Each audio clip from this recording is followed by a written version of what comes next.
자, 공부해 보겠습니다. 우선요, 산상수훈 설교는 웨슬리 목사님이 언제부터 언제까지 쓰셨느냐 하면 1748년부터 쭉 써서 13편을 쓰시는 건데 1750년까지 써요. 근데 참 재밌게도 1749년에는 안 쓰셨더라고. 여기 이렇게 여기 나와요. 웨슬리 전집 영어로 된 거 200주년 기념판에 그 뒤편에 크로놀로지컬 시퀀스 웨슬리 목사님 쓰신 150여 편의 설교를 그 시대 순으로 쫙 열거한 게 도표가 있는데 거기 1748년부터 쭉 써요. 그래가지고 하나, 둘, 셋, 넷, 다섯, 여섯, 일곱, 여덟, 아홉 9편까지 쓰시고 1749는 없어요. 그때는 안 쓰신 것 같아. 어떤 설교도 안 쓰셨죠 그때. 그리고선 1950년 들어가서 또 10번 설교부터 하나, 둘, 셋, 넷, 네 편의 설교를 써요. 그래가지고 13번까지 완성하는데 1750년. 그리고 이제 1750년 그 한 해 동안에 다른 설교도 쓰시는데 하나, 둘, 셋, 넷, 다섯, 여섯, 일곱 편의 설교를 써요. 이 일곱 편의 설교 중에 세 편이 율법에 관한 거예요. 근데 이제 산상수훈 설교 우리 공부하다 보면 나오지만 율법과 복음의 관계에 아주 중요한 핵심을 거기서 피력한 바가 있어요. 그리고서는 아마 그것을 좀 더 풍부하게 정확하게 더 설명하려고 세 편의 율법에 관한 세 편의 설교를 쓴 게 아닌가 추측이 되고 그 다음에 뭐 이제 나머지는 그 비고트리 편협한 정신에 대한 경고. 편협한 정신은 뭐냐면 감리교 사람들을 경고하는 게 아니고 영국 국교회를 경고하는 거예요. 그래서 감리교인들이 성령 충만하여 거룩한 삶을 사는데 그걸 이상하게 여기고 자꾸 핍박하고 그런다. 그러지 말아라. 이 뜻이에요. 그 다음에 카톨릭 스피릿 관용의 정신 설교를 써요. 이것도 마찬가지예요. 우리를 괴롭히지 말아라는 뜻이에요. 원래. 우리 감리교가 다 포용하겠다 이게 아니고 관용의 정신으로 진짜 성경대로 예수를 믿고 성령 충만하게 살면 됐다. 그 이외에 뭐 성만찬 뭐 어떤 식으로 받느냐 뭐 등등 교회 제도가 뭐냐 이런 거 등등 그거 부수적인 일 가지고 사람 괴롭히지 말아라 이 뜻이에요. 그 다음에 Satan's devices 사탄의 계략들 이런 설교를 써요. 그리고 재미있는 사실 1750년도부터 58년까지 8년 동안 한 편의 설교도 안 써요. 희한하죠? 예. 그러니까 이제 1750년에 설교 쓰시고 그 다음에 1758년에 설교를 이제 쓴 게 나타나요. 여기. 그게 그레이터 사이즈, 대심판, 마지막 심판에 관한 설교예요. 자, 그러니까 뭐 대충 8년 동안에 설교를 한 편도 안 쓰셨다 이건데 이때가 어떤 의미에서는 그 웨슬리의 저널을 자세히 보면 감리교 부흥운동의 침체기예요. 이 기간 동안에 웨슬리가 쓴 아주 상징적인 기록이 있는데 이거예요. 그 브리스톨하고 킹스우드 영국 우리나라 치면 전라도쯤 돼. 영국의 그 지도가 우리나라 지도하고 비스름하잖아요. 우리나라 치면 전라도, 브리스톨은 목포 정도 되고 뭐 이거 킹스우드는 거기서 약간 북쪽으로 올라가서 특별히 탄광 지역이었는데 거기가 웨슬리 부흥운동의 전반부에 있어서는 굉장히 활발하게 부흥운동이 있었던 데예요. 그런데 여보세요? 50년 이후에 50년부터 59년까지 거의 한 10년 동안 침체기였어요. 웨슬리 기록이라는 게 나와요. 브리스톨. 작년에 100여 명 정도가 그 브리스톨 지역의 연합신도에 거기에 들어왔다. 감리교인들이 된 거예요. 그때는 아직 감리교인이라고 안 불렀죠. 메토디스트에 그냥. 그런데 금년에 1년 지나서 금년에 100여 명 정도가 다 나갔다 또. 지금까지 이런 일이 있은 적이 없다. 이렇게 웨슬리가 썼어요. 근심스러운 분위기로. 그리고서는 조금 있다가 그 후에 킹스우드도 똑같은 현상이 있었다. 작년에 100여 명 들어왔는데 금년에 100여 명 또 나갔다. 지금까지 이런 현상이 없었다. 이렇게 썼는데, 그리고 재밌는 거 1959년 고무력 조금 전후 해서 그리스도의 완전을 받는 일들이 참 불같이 일어납니다. 웨슬리 자신이 깜짝 놀라갖고 그 기록을 저널에 남겼어요. 이런 일이 지금까지 없었다 이렇게 써있어요. 저의 계산에 가면 그것이 웨슬리의 부흥운동 53년에 걸친 부흥운동의 전반부 후반부를 나눈다면 이것이 59년부터 다시 부흥의 운동이 막 불같이 일어난 것이 후반부예요. 웨슬리 부흥운동의 후반부의 앞부분이에요. 그러니까 이제 태국 문의로 이제 그릴 수가 있어요. 웨슬리의 부흥운동이 38년에 이분이 회심을 체험하고 39년부터 야외 설교를 해요. 브리스톨에서. 그때 한 3,000명 정도가 모였다 이렇게 되어 있는데 대대적인 대중 부흥 운동에 속해 39년부터. 그래가지고 한 10년 정도 막 불같이 일어나요. 그때는 칭의 중생 사건들이 주로 많이 일어났어요. 그러다가 지금 조금 아까 말씀드린 대로 1950년부터 한 10년 정도 59년까지 침체기예요. 쫙 밑으로 내려가요. 그러다가 59년 정도부터 다시 10년 동안 쫙 위로 올라가요. 그때는 영국 전역에서 뭐 칭의 중생 사건도 이제 막 일어났지만 동시에 그리스도의 완전을 받는 사건도 막 일어나요. 그리스도 완전은 뭐냐? 이미 전에 칭의 중생을 받은 사람들이 그리스도 완전을 받는 사건이에요. 그래서 한 10여 년 동안 쫙 일어나다가 다시 또 그 10년 지난 다음에는 다시 침체기로 들어가요. 쫙 침체로 들어가면서 그러면서 이제 웨슬리 목사님의 그 사망 1791년 그때까지 가요. 그러니까 웨슬리 목사님은 이제 침체되는 상황, 한 10여 년이라고 계산할 수 있으려나? 를 경험하면서 하나님께 가게 되는 거예요. 그때 웨슬리는 80 넘은 웨슬리는 말하자면 메토디스트들을 혼내는 설교들을 주로 많이 하게 돼요. 목사님들도 막 그러실 것 같아. 가르친 대로 못하면 맨날 우리 치는 설교를 하신다 그러지. 웨슬리도 그랬어요. 되게 뭐냐면은 돈에 관한 설교였어요. 그래가지고 메토디스트들이 1739년 이래로 말하자면 은혜를 많이 받고 할 때는 진짜 근면검사하여 열심히 참 영혼도 깨끗하고 인생도 새로워지고 하면서 살았다 이거예요. 근데 그렇게 해서 수십 년을 살아보세요. 돈을 안 모을래야 안 모을 수가 없어요. 영국 사회도 뭐 발전하고 있었고 그래서 돈을 모으게 돼요. 그러니까 20살 때 뭐 메토디스트가 됐다고 쳐요. 어떤 사람이. 그러면 이제 웨슬리의 부흥운동이 한 50년 넘어가는데 이 사람이 쭉 계속 따라갔다면 60, 70 정도 됐을 때는 웨슬리의 부흥운동의 막바지에 도달해서 침체기인데 돈을 꽤 많이 이제 갖게 돼요. 사람들이. 그 메토디스트들이 부를 축적할 수 있게 돼요. 이 현상에 대해서 웨슬리는 경고해요. 즉 영적인 것과 물질적인 것은 반비례한다. 그것이 웨슬리의 그 말년의 그 설교의 기본 공식이에요. 그런데 지금 메토디스트들이 참 근면검사하게 참 살아오다 보니까 물질을 많이 갖게 되었다. 근데 반비례하니 영적으로는 밑으로 내려가는 현상이 보인다. 이거예요. 그러면서 앞으로 메토디스트라는 것은 이름만 남을 뿐 내용은 사라질 것이다. 그 내용이 뭐냐? 웨슬리가 1738년부터 이제 회심 체험하고 수십 년 동안 가르쳤던 그거예요. 산상수훈에도 그것이 나타나요. 아주 강렬하게 나타나요. 영적인 것. 근데 이것이 이제 물질이 높아짐으로 이것이 밑으로 떨어졌으니 그건 이제 사라질 거다. 그 영적인 것은. 그게 진짜 메토디스트의 내용인데 그 내용은 사라지고 이름만 남을 것이다. 메토디스트. 그런데 웨슬리의 이 예언아닌 예언이 오늘날 실현이 되어버렸어요. 그 영국 사회에서는 뭐 제가 정확히는 잘 모르겠습니다만 영국 국교회와 영국의 메토디스트 처치는 아마 통합이 이미 됐는지 어떤지 모르겠어요. 통합한다고 십수년 전부터 노력을 무지하게 했는데 왜 그러냐? 메토디스트가 너무 위축되고 그 힘이 없어졌기 때문에 그렇다 이겁니다.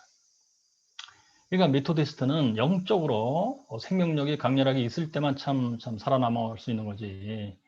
제도적으로 뭔가 남아있다? 웨슬리 경고대로 그것은 이름만 메토디스트일 뿐 영적인 메토디스트는 다 사라지고 죽은 것이다. 네, 아무튼 자, 그런데요, 재미있는 것은 지금 이 산상수훈 설교가 1748년부터 쓰여지기 시작해서 50년까지 썼단 말이에요. 1749년은 쓴 것이 아무것도 없어요. 그러니까 48, 50, 2년 동안에 13편의 설교만 쓴 건데, 여기에 메토디스트의 그 영적인 생명력이 아주 충만하게 표현되어 있어요. 그리고서는 50년 이후로 8년 동안 설교를 한 편도 안 써요. 저는 한때 이게 이제 침체기거든요, 이때가. 그래서 힘 빠져서 설교를 안 쓰셨나 보다 이렇게 생각했는데 그건 아닌 것 같고, 오히려 반대로 그 앞에 산상수를 썼기 때문에 이 산상수만을 가지고 설교를 하신 게 아닌가, 8년 동안. 그럴 가능성이 꽤 있어요, 제가 볼 때. 그리고서는 59년도에 그 설교의 열매랄까, 그것이 나타난 게 아닐까. 59년부터는 막 이제 영국 전역에, 런던에서부터 시작하여 영국 전역에 그리스도의 완전을 받는 일들이 막 불같이 일어났단 말이에요. 그것이 산상수훈 설교를 8년 동안 죽으라고 한 열매가 혹시 아닐까, 이런 추측을 하게 돼요, 저는. 그래서 그것이 그냥 저의 근거 없는 상상이 아니라는 걸 좀 보여드리겠어요. 뭐냐, 웨슬리의 설교 중에 1784년에 쓴, 웨슬리 나이 81세에 쓴 거예요. 그때 쓴 인내에 관하여 라는 설교가 있어요. On Patience, 인내에 관하여. 이 설교는 그리스도의 완전이 무엇이고 완전을 어떻게 받는 것이냐, 그거에 대한 설교예요. 그게 인생사에서 어금 약물고 살자, 그게 아니고 그리스도의 완전 하나님이 약속하셨는데, 약속하셨으면 줄 것이다, 하나님이. 우리는 어떻게 해야 됐고, Patience, 예, 기다려야 된다. 굳건하게 기다려야 된다. 끊임없이 기다려야 된다. 예, 그거거든요. 거기에 이제 쓴 대목을 하나 읽어드리겠어요. 자, 이 설교의 12번 단락인데요. 이렇게 되어 있어요. 자, 이것을 전제한 다음에, 즉 그리스도의 완전이 뭐냐? 영혼의 그 사랑으로만 충만한 것이다. 그리고 이것은 순간에 받는 것이다. 그걸 앞에 설명했어요. 이것을 전제한 다음에, 이제 나는 이 흥미로운 질문에 내가 할 수 있는 한 빛을 조명하기 위하여 수십 년의 과정 동안 내 자신이 보아온 것을 간단히 이야기하고자 한다. 수십 년 동안 관찰해 왔어요. 이 사람이 메토디스트들이 그리스도의 완전을 어떻게 받느냐, 이거. 44년 또는 45년 전에, 그러니까 이 설교가 84년에 쓰여졌다면, 뭐 44년 전이라고 치면은 1740년이에요. 그러니까 1739년부터 대중적인 부흥운동이 시작됐다고 치면 웨슬리의 부흥운동의 초기에 아주 초엽이에요. 예, 그때 사도가 우리에게 그리스도에 관한 교리의 초보적 원리들을 떠나고, 사도는 바울 사도가요. 그리고 완전을 향하여 계속 전진하라라고 권고했을 때 무엇을 의미하는 것인지를 내가 명백하게 알지 못하고 있었을 때, 웨슬리가 그리스도의 완전에 대해서는 회심 전부터 알고 있었고 그걸 추구했었어요. 물론 방법은 완전히 잘못된 방법이었지만 그때는 자기 노력으로 되는 줄 알았어요. 그 회심 후에는 자기 노력으로 하는 게 아니다. 하나님의 의, 하나님이 약속하시고 하나님이 이루어서 선물로 주시는 것이다. 그 이치를 알게 돼요. 근데 이 1740년경에는 웨슬리 자신이 그리스도의 완전을 체험한 게 아니었던 거예요. 그래서 바울 사도가 한 말, 이걸 완전을 향해서 계속 전진하라 하고 권고한 말이 무슨 뜻이냐, 내가 명백하게 알지 못하고 있었을 때. 웨슬리는 지식으로는 정확히 알고 있었어요. 그런데 체험이 없으면은 명백하게 아는 게 아닌 거예요. 웨슬리 개념에서는. 참 재밌어, 이 사람. 이것이 웨슬리가 자연과학도 같은 사고를 하고 있는 사람이다 하는 것의 증거예요. 자연과학은 책 보고 알았어 그러면 그건 참다운 지식이 아니에요. 실험을 해봐야 돼요. 실험을 해보고 입증이 돼야 돼요. 입증이 되든지 입증이 안 되든지를 확인해야 돼요. 웨슬리도 그런 거예요. 그리스도의 완전을 나는 체험한 게 아닌 거예요. 그래서 내가 명확히 모르고 있었을 때다. 그죠? 그러니까 그리스도의 완전이 뭔가 그게 아니고요. 이 사람은 지식적으로는 아주 정확하게 다 알고 있었어요. 이때. 예, 방법도 알고 있었어요. 근데 체험이 없었던 거예요. 그래서 내가 명백하게 알지 못하고 있었을 때 런던에서 내가 진지한 사람들이라고 알고 있었던 두세 사람이, 진지한 사람이 뭐냐, 거짓말할 사람 아니고 괜히 헛된 소리 할 사람들이 아니고, 그러니까 이런 사람들이 완전을 체험하고 자기한테 와서 얘기한 사건을 지금 얘기하는 거예요. 그들이 진실되게 얘기했던 것이다, 이것은. 그 두세 사람이 나에게 그들이 체험한 것의 자초지종을 말해주고자 원했었다. 그들의 이야기는 그 전에 내가 들어왔던 어떤 것과 또 달랐기 때문에 지극히 이상하게 들렸다. 그러니까 그 전에 내가 들어왔던 것은 뭐냐, 메토디스트들이 체험한 것을 웨슬리한테서 얘기를 이제 쭉 하는 거예요. 웨슬리는 이 체험을 듣고 이들이 칭의 중생을 받았나 안 받았나 그것을 점검해주고 했던 것이죠. 그런데 칭의 중생에 관해서는 얘기는 무수히 많이 들었는데 완전을 체험한 사람들의 얘기는 처음 들은 거예요, 이때. 예. 그래서 내가 들어왔던 그 어떤 것과도 달랐기 때문에 지금 이상하게 느꼈다, 내가. 그러나 그들이 말한 것은 위에 말한 완전한 성화에 대한 설명과 정확하게 유사한 내용이었다. 그렇죠. 웨슬리가 완전에 대해서는 지식적으로는 상당히 거의 완벽하게 알고 있었던 거예요. 웨슬리의 말하는 투가 참 특이하죠. 지식과 체험. 체험이 없는 지식은 온전한 지식이 아닌 거예요. 그런데 자기가 알고 있는 지식, 완전히 간 지식을 맞춰볼 때는 정확히 맞는 얘기예요. 이들의 체험담이. 그 다음 해, 1년 뒤에, 그러니까 뭐 1741년 정도라고 치고요. 예, 브리스톨에서 두세 사람이 더, 그리고 킹스우드에서, 브리스톨 킹스 나오죠? 부흥운동에 굉장히 뜨거웠던 지역들이에요.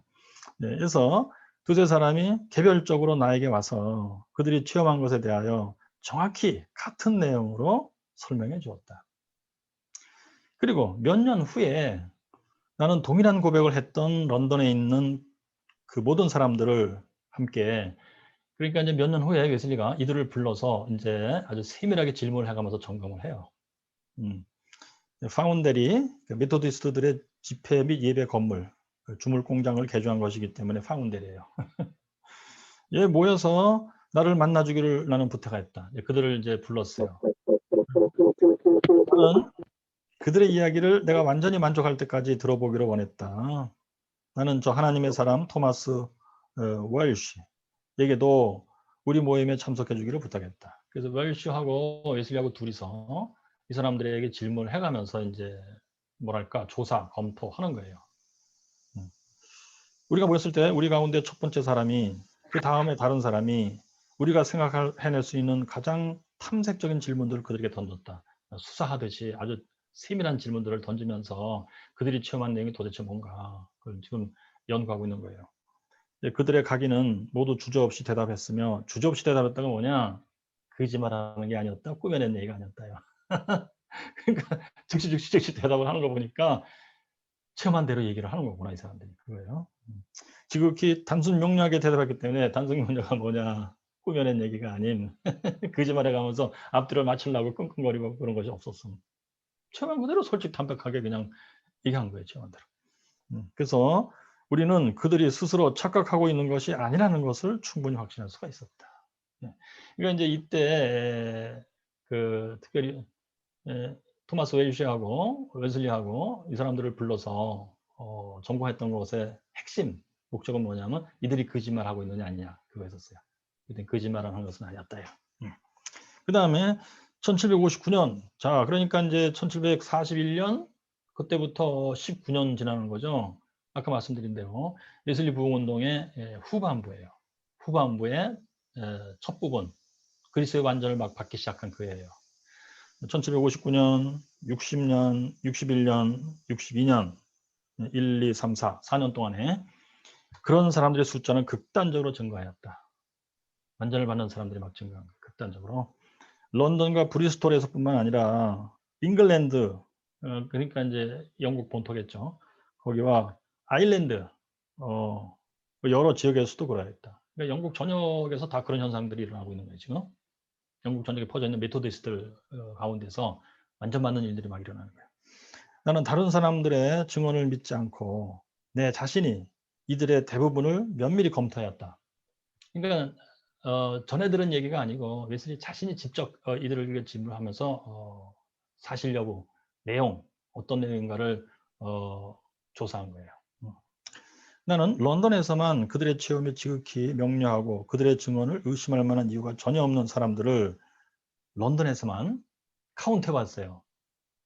거짓말하는 게 아니고 진짜 체험한 것이고 진실하게 증언하는 것이고 그런 사람들의 숫자를 세봤더니 우리 신도 회원 가운데 652명을 보았다. 이 4년 동안에 런던에 652명이 그리스도의 완전을 받았다는 얘기예요. 이때 이후로 하나님이 다른 많은 사람들에게도 동일한 역사를 이루시지 않고 지나가는 해가 한 번도 없었다. 영국 전역에서 매해 메토디스트들 가운데 완전을 받는 일들이 매해 있었던 거예요. 해마다. 나는 그런데 어떤 때는 잉글랜드나 또는 아일랜드에서 또 다른 때는 다른 곳에서 그런 일들이 있었다. 그러니까 표현을 마치도 바람이 불고 싶은 대로 부는 것과도 같았다. 성령의 역사란 뜻이에요. 그러니까 성령 하나님이 바람 불듯이 한때는 이쪽에서 막 완전을 받게 하시더니 다음에는 뭐 저쪽 지역에 가서 막 사람들이 뭉태기로 막 완전을 받고 그러더니 또 어느 때는 그 전혀 다른 지역에서 막 완전을 받는 일들이 막 일어나고 이런 식이었다. 어떤 의미에서는 정신이 없었다. 그런 얘기예요. 이들 가운데 모든 사람들은 나는 지극히 주의 깊은 탐색 후에 잉글랜드에서나 아일랜드에서나 하나의 예외도 없다는 것을 발견했거니와 지극히 주의 깊게 탐색을 했다는 거예요. 웨슬리는. 이들이 참 거짓말이냐 아니냐 진짜 완전을 받은 것이냐. 웨슬리의 심경을 이해할 수가 있겠잖아요. 이거 분명히 성령의 역사, 하나님의 역사다. 그런데 혹시 착각하는 일들도 있다. 그 웨슬리의 그리스도의 완전 설명 보면은 착각하는 경우들도 많이 있었어요. 그래도 여러 종류인데 첫째는 죄 완전이 아니고 죄의 중단 형태. 완전 받은 건 아니에요. 그렇지만 죄가 중단돼 버렸어요. 그랬을 때는 완전 받은 것처럼 착각하기 아주 쉬워요. 본인이나 옆에 사람이. 그 다음에 완전 받은 것도 아니고 죄가 중단된 것도 아닌데 본인 자신이나 완전 받았다 뭐 이런 경우도 있어요. 그런 것들을 가려내기 위해서 면밀히 탐색했다. 그래서 그들이 죄로부터 완전히 건짐을 받은 것은 순간적이었다고, 즉 그 변화는 한순간에 이루어졌다고 설명했다. 여기서는 이제 포인트가 순간이에요. 이 완전 체험한 사람들의 증언이 한결같이 영국 전역에서 수백 명이 이제 거의 뭐 1000명을 넘는 런던만 652명 했으니까 사람들이 한결같이 증언하기를 완전을 나는 순간에 받았습니다. 그렇게 증언했다라는 얘기예요. 그래서 만일 그들 가운데 절반이 또는 3분의 1이 또는 20명 가운데 1명 정도가 그들 자신 안에서는 점진적으로 이루어졌다고 선언했었다면 나는 그들에 대해서는 그렇다고 믿었을 것이다. 즉 일부 사람들은 점진적으로 성화되고 완전 성화예요. 또 일부 사람들은 순간적으로 성화된다. 순간적 완전 성화예요. 라고 나는 믿었었을 것인데 그러나 나는 그렇게 오랜 세월 동안에 단 한 사람도 그렇게 말하는 사람을 본 적이 없었다. 그렇기 때문에 그들이 성화되었다고, 완전 성화를 얻었다고 믿는 사람들은 모두 한 목소리로 그 변화가 한순간에 이루어졌다고 단언했기 때문에 나는 성화는, 특별히 완전 성화는 보통 항상 그런 것은 아닐지라도 순간적인 역사라고 믿지 않을 수가 없다. 이렇게 썼어요. 자, 여기서도 우리가 알 수 있어요. 웨슬리가 1740년에는 완전을 체험한 것이 아니었구나. 네.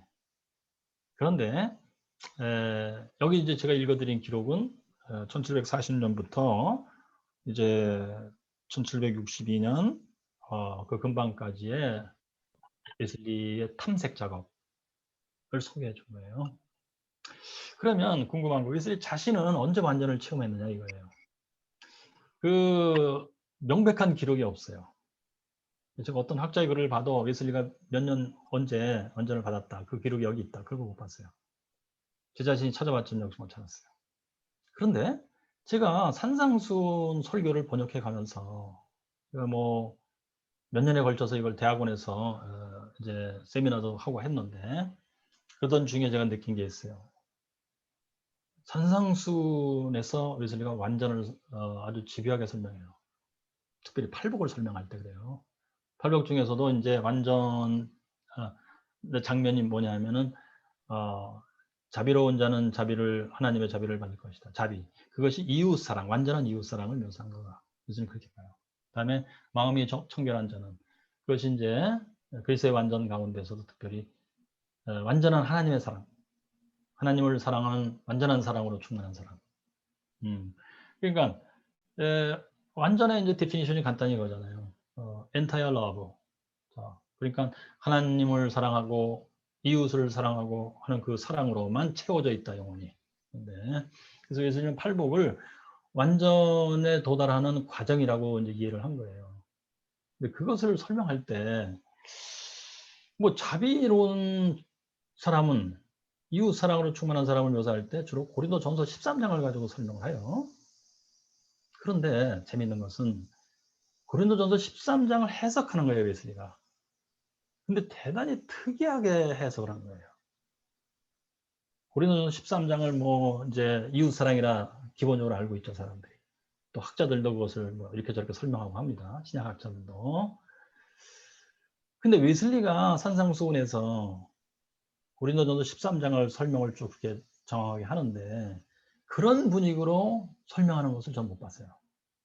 그러니까 웨슬리 나름대로 굉장히 독특하게 설명한 건데 자세히 들여다보면 그것이 바로 그리스도의 완전에 들어간 사람이라야만 설명할 수 있는 그 내용이에요. 완전을 체험하지 않고는 그 설명이 안 나와요. 참 묘합니다. 가능할 것 같아도 아닌 거예요. 웨슬리가 얘기하잖아요. 좀 아까 제가 말씀드린 대로 지식과 체험. 웨슬리는 1740년경에 완전에 대해서 상당히 많이 알고 있었어요, 지식적으로. 근데 본인이 체험이 없었어요. 그래서 웨슬리는 완전을 체험한 사람들이 얘기를 들어가면서 그때 내가 알고 있는 내용과 유사한데 지금까지 나는 못 들어봤던 얘기다. 참 이상하게 여겼다. 그런 종류의 사람인데 이제 팔복을 설명할 때 자비로운 사람을 설명할 때는 아주 자신만만하게 아주 능숙하게 익숙하게 전혀 두려움 없이 주저함이 없이 설명을 하고 있단 말이에요. 고린도전서 13장을 해석하는데 체험이 없이는 불가능한 현상이에요. 이것은. 그래서 저는 확신해요. 1748년 산상수훈 설교를 쓸 당시에 예수님은 이미 완전을 체험한 상태에 있었다. 그렇다면 무엇이냐? 1740년대, 40년 초에는 완전 체험한 게 아니었어요. 이 사람 자신의 증언에 의해서. 그렇다면 1740과 1748년 사이에 뭔가 체험한 건데 저의 느낌 45년 이후가 아닐까? 라고 생각해요. 그리고 이제 팔복 중에서 이제 마음이 정결한 자, 이것은 하나님에 대한 사랑으로만 영혼이 충만한 사람, 그걸 묘사하는 건데 역시 뭐 수많은 사람들이 그걸 해석을 하죠. 그러나 웨슬리의 이 해석은 진짜 독특해요. 즉 완전을 체험하지 않고서는 나올 수 없는 내용들로 해요. 이제 우리가 이제 보시면 알겠습니다만 하나님을 사랑합니다를 그렇게 해석할 수 있는 사람들이 제가 볼 땐 거의 없어요. 그래서 저는 나름대로 확신을 합니다. 웨슬리는 1748년에는 이미 완전을 체험하고 있었다. 뭔가. 자, 그렇다면 제가 이것을 왜 소개해드리냐면 산상수훈 설교, 웨슬리의 산상수훈 설교는 그냥 산상수훈이 뭐냐 그것을 평범하게 설명한 것이 아닙니다. 여기서 핵심은 그리스도의 완전이에요. 그러면서 웨슬리 왈 산상수훈 자체가 예수님 자신의 구원론인데 예수님은 여기서 하나님이에요. 하나님이 직접 손수 제시한 구원론인데 그것의 핵심을 웨슬리는 그리스도의 완전으로 딱 봤다는 말씀. 이것이 메토디스트의 구원론의 아주 핵심적인 분위기입니다. 저는 그걸 말씀드리고 싶었던 거예요. 자, 그 다음에 두 번째로 말씀드리고 싶은 건 뭐냐? 아까도 이제 보여드렸습니다만 1748년부터 50년까지 산상수훈 설교 13편을 쓰는 건데 그 전에 후에 웨슬리는 이미 회심을 체험한 이후로 1738년 이후로 쓴 설교들을 보면 산상수훈을 해석하기 위해서 충분한 준비가 되어 있었다. 그 사실을 말씀드리겠어요. 첫째 뭐냐? 1738년 6월 11일 날 한 게 이제 회심 후 첫 번째 설교예요.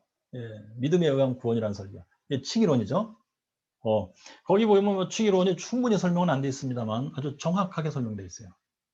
웨슬리는 산상수훈 해석하기 이전에 칭의론에 대해서 정확하게 알고 있었다. 그 이후에도 또 이제 뭐 프리 그레이스 이중 예정론 비판하는 거, 또 이제 쭉 내려가 almost 크리스찬, 경건의 능력은 없고 경건의 외양만 있는 자. 이게 이제 회심 전의 웨슬리 자신의 모습이죠. 그런 거. 또 크리스천 퍼펙션, 그리스도의 완전에 대한 설교를 그때 써요. 웨슬리는 이때 그리스도의 완전의 내용을 지식적으로 굉장히 정확하게 알고 있었어요. 근데 이제 사람들이 오해하고 자꾸 그러니까 웨슬리 내가 알고 있는 완전히 뭔지 내가 설명해 주겠다. 쓴 설교예요. 그 다음에 깨어라 잠자는 자들아. 이거는 이제 찰스 웨슬리의 설교입니다만 여기에서도 그 사람이 태어나면서도 죄인이라는 게 뭔가, 그리고 회개의 은혜를 받으면서 회개하는 게 뭔가, 칭의 은혜 받기 전에 인간의 모습이 뭔가, 뭐 이런 거 정확하게 썼어요. 그 다음에 스크립처럴 크리스천이티, 성경적 기독교, 이것이 이제 웨슬리의 유니버시티 설먼, 옥스퍼드 대학에서 하는 설교의 마지막 설교입니다만, 이 설교를 이제 하고 원고를 압수당하죠. 그러니까 영국 국회가 능력이 없는 거예요. 사람을 새롭게 할 수 있는 능력이 없는 거예요. 그래서 사람들이 다 썩었어요, 영적으로. 그거를 신랄하게 비판한 겁니다. 즉 예수 믿는 거 이렇게 믿어서는 안 된다. 그런 정신을 아주 정확하게 충만하게 표시한 건데, 산상수훈 설교 쓰기 전에 웨슬리의 그 뭐랄까 부패한 기독교에 대한 아주 신랄한 비판, 그 정신이 여기 충분히 있다. 그 다음에 칭의론에 이제 관한 설교가 쭉 나와요. 그 밑에 Justification by Faith, 믿음에 대한 칭의. 역시 칭의론을 좀 더 정밀하게 설명하는 거예요. 그 다음에 Righteousness of Faith, 믿음의 의, 역시 칭의론을 굉장히 또 좀 더 다른 시각이지만 정확하게 설명하는 거예요. The way to the kingdom, 회개 은혜예요. 칭의 은혜 받기 전에 회개라는 것은 어떻게 하는 것이냐, 그 내용을 정확히 썼어요. 그 다음에 성령의 첫 열매, 중생한 사람의 영혼의 상태가 뭐냐. 그 다음에 노예의 영과 양자의 영, 이것도 이제 말하자면 칭의 중생에 관한 설명이에요. 그 다음에 성령의 증언, The Witness of the Spirit, 그리고 성령의 증언 중에 1편, 그 다음에 The Witness of Our Own Spirit, 우리 자신의 영의 증언, Means of Grace, 은혜의 수단. 그 다음에 이제 그 신생의 징표들, 중생에 관한 설명이에요. 중생에 관해서 아주 세밀한 설명이에요. 중생을 이렇게 세밀하게 설명한 경우들이 거의 없어요. 뭐 중생 그러면 뭐 새로운 피조물 어쩌고 추상적인 의미로 특별히 조직신학 책들을 보면 그렇게 돼 있는데, 이거는 진짜 성경대로 그걸 읽으면서 내가 중생했나 안 했나 점검해 볼 수 있을 정도로 그런 식으로 쓴 거예요. 그다음에 Great privilege of those that are born of God, 하나님으로부터 난 자들의 위대한 특권, 중생한 자들이 왜 죄를 짓게 되느냐, 그에 대한 설명이고, 자 거기까지 쓴 거예요. 이렇게 하면서 이제 1748년 산상수훈 설교를 쓰기 시작해요. 그러니까 웨슬리는 1748년 산상수훈 설교를 쓰기 전까지 특히 회개 은혜에 대해서 굉장히 정확하게 알고 있었다. 그 다음에 이것을 회개 은혜를 쓰려면 원죄를 알고 있어야 되거든요. 원죄를 정확히 알고 있었다. 그 다음에 이것이 왜 중요하면요, 이제 산상수훈 설교 들어가서 팔복을 이제 해석할 때 특별히 영이 가난한 자는 요 첫 번째 팔복 중에 첫 번째 항목, 요거를 웨슬리는 그 믿음 전의 회개라고 해석을 해요. 즉 회개 은혜 현상을 설명하는 겁니다. 근데 웨슬리는 이미 이 회개 은혜에 대해서 정밀한 설교를 이미 써놓고 있던 상태죠. 1746년에 또 Way to the Kingdom이에요. 하나님 나라로 가는 길. 이것이 이제 회개 은혜 현상을 묘사한 건데, 믿음 전의 회개. 이 내용을 웨슬리는 팔복 중에 첫 번째, 영이 가난한 자, 그걸 해석할 때 그대로 갖다 집어넣어요. 예. 그 다음에 이제 그 칭의에 대해서도 웨슬리는 상당히 정밀하게 여러 편의 설교를 쓰면서 정리를 한 길이었어요. 요 내용을 웨슬리는 이제 팔복 설명 중에 영이 가난 자는 복이 있나니 하나님 나라가 그의 것이다 했어요. 하나님 나라 이것을 웨슬리는 칭의 은혜로 설명을 해요. 그러니까 예수 믿고 죄사함 받으면 거듭난 사람의 모습으로. 이거에 대해서 웨슬리가 그 앞에 벌써 뭐 서너 편의 설교를 썼기 때문에 전문가 중에 전문가가 돼 있었고 아주 능숙하게 묘사를 합니다. 그 다음에 신생의 표적들도 이미 써서 그래서 이제 그 거듭난 자의 모습이 무엇인지 알고 있었어요. 웨슬리 정확히. 근데 팔복 설명할 때 이제 영이 가난한 자, 그 다음에 애통하는 자가 나오잖아요. 이 애통하는 자는 그 일종의 칭의 받은 후의 회개예요. 즉 믿음 후의 회개인데 그냥 평범한 회개가 아니고 이것도 아주 굉장히 메토디스트들의 굉장히 독특한 회개인데 한마디로 하나님이 나에 대해서 얼굴을 돌리셨다는 기분이에요. 칭의 중생 받은 건 확실한데 내가 남아있는 죄 문제로 하나님의 얼굴을 돌리셨다. 어떻게 보면 굉장히 드라마틱한 건데 그거를 해석을 해요. 근데 사실 웨슬리는 산상수훈 설교를 쓰기 전에 애통에 관한 설교를 쓴 것은 없어요. 그렇지만 재미있는 거예요. 웨슬리 자신이 애통이라고 밖에 볼 수 없는 체험을 해요. 그게 뭐냐면 1939년 1월 1일 체험이에요. 여러분 기억나세요? 1939년 1월 1일 소위 페털레인에서 사람들이 모여갖고 애찬의 기도회를 하죠. 그래가지고 자정을 넘기고 새벽 3시까지 가는데 그때 이들이 일어서서 기도하고 있는데 갑자기 하나님의 능력이 임했어요. The power of God. 그래서 이들이 막 바닥에 쓰러지고 막 이렇게 돼요.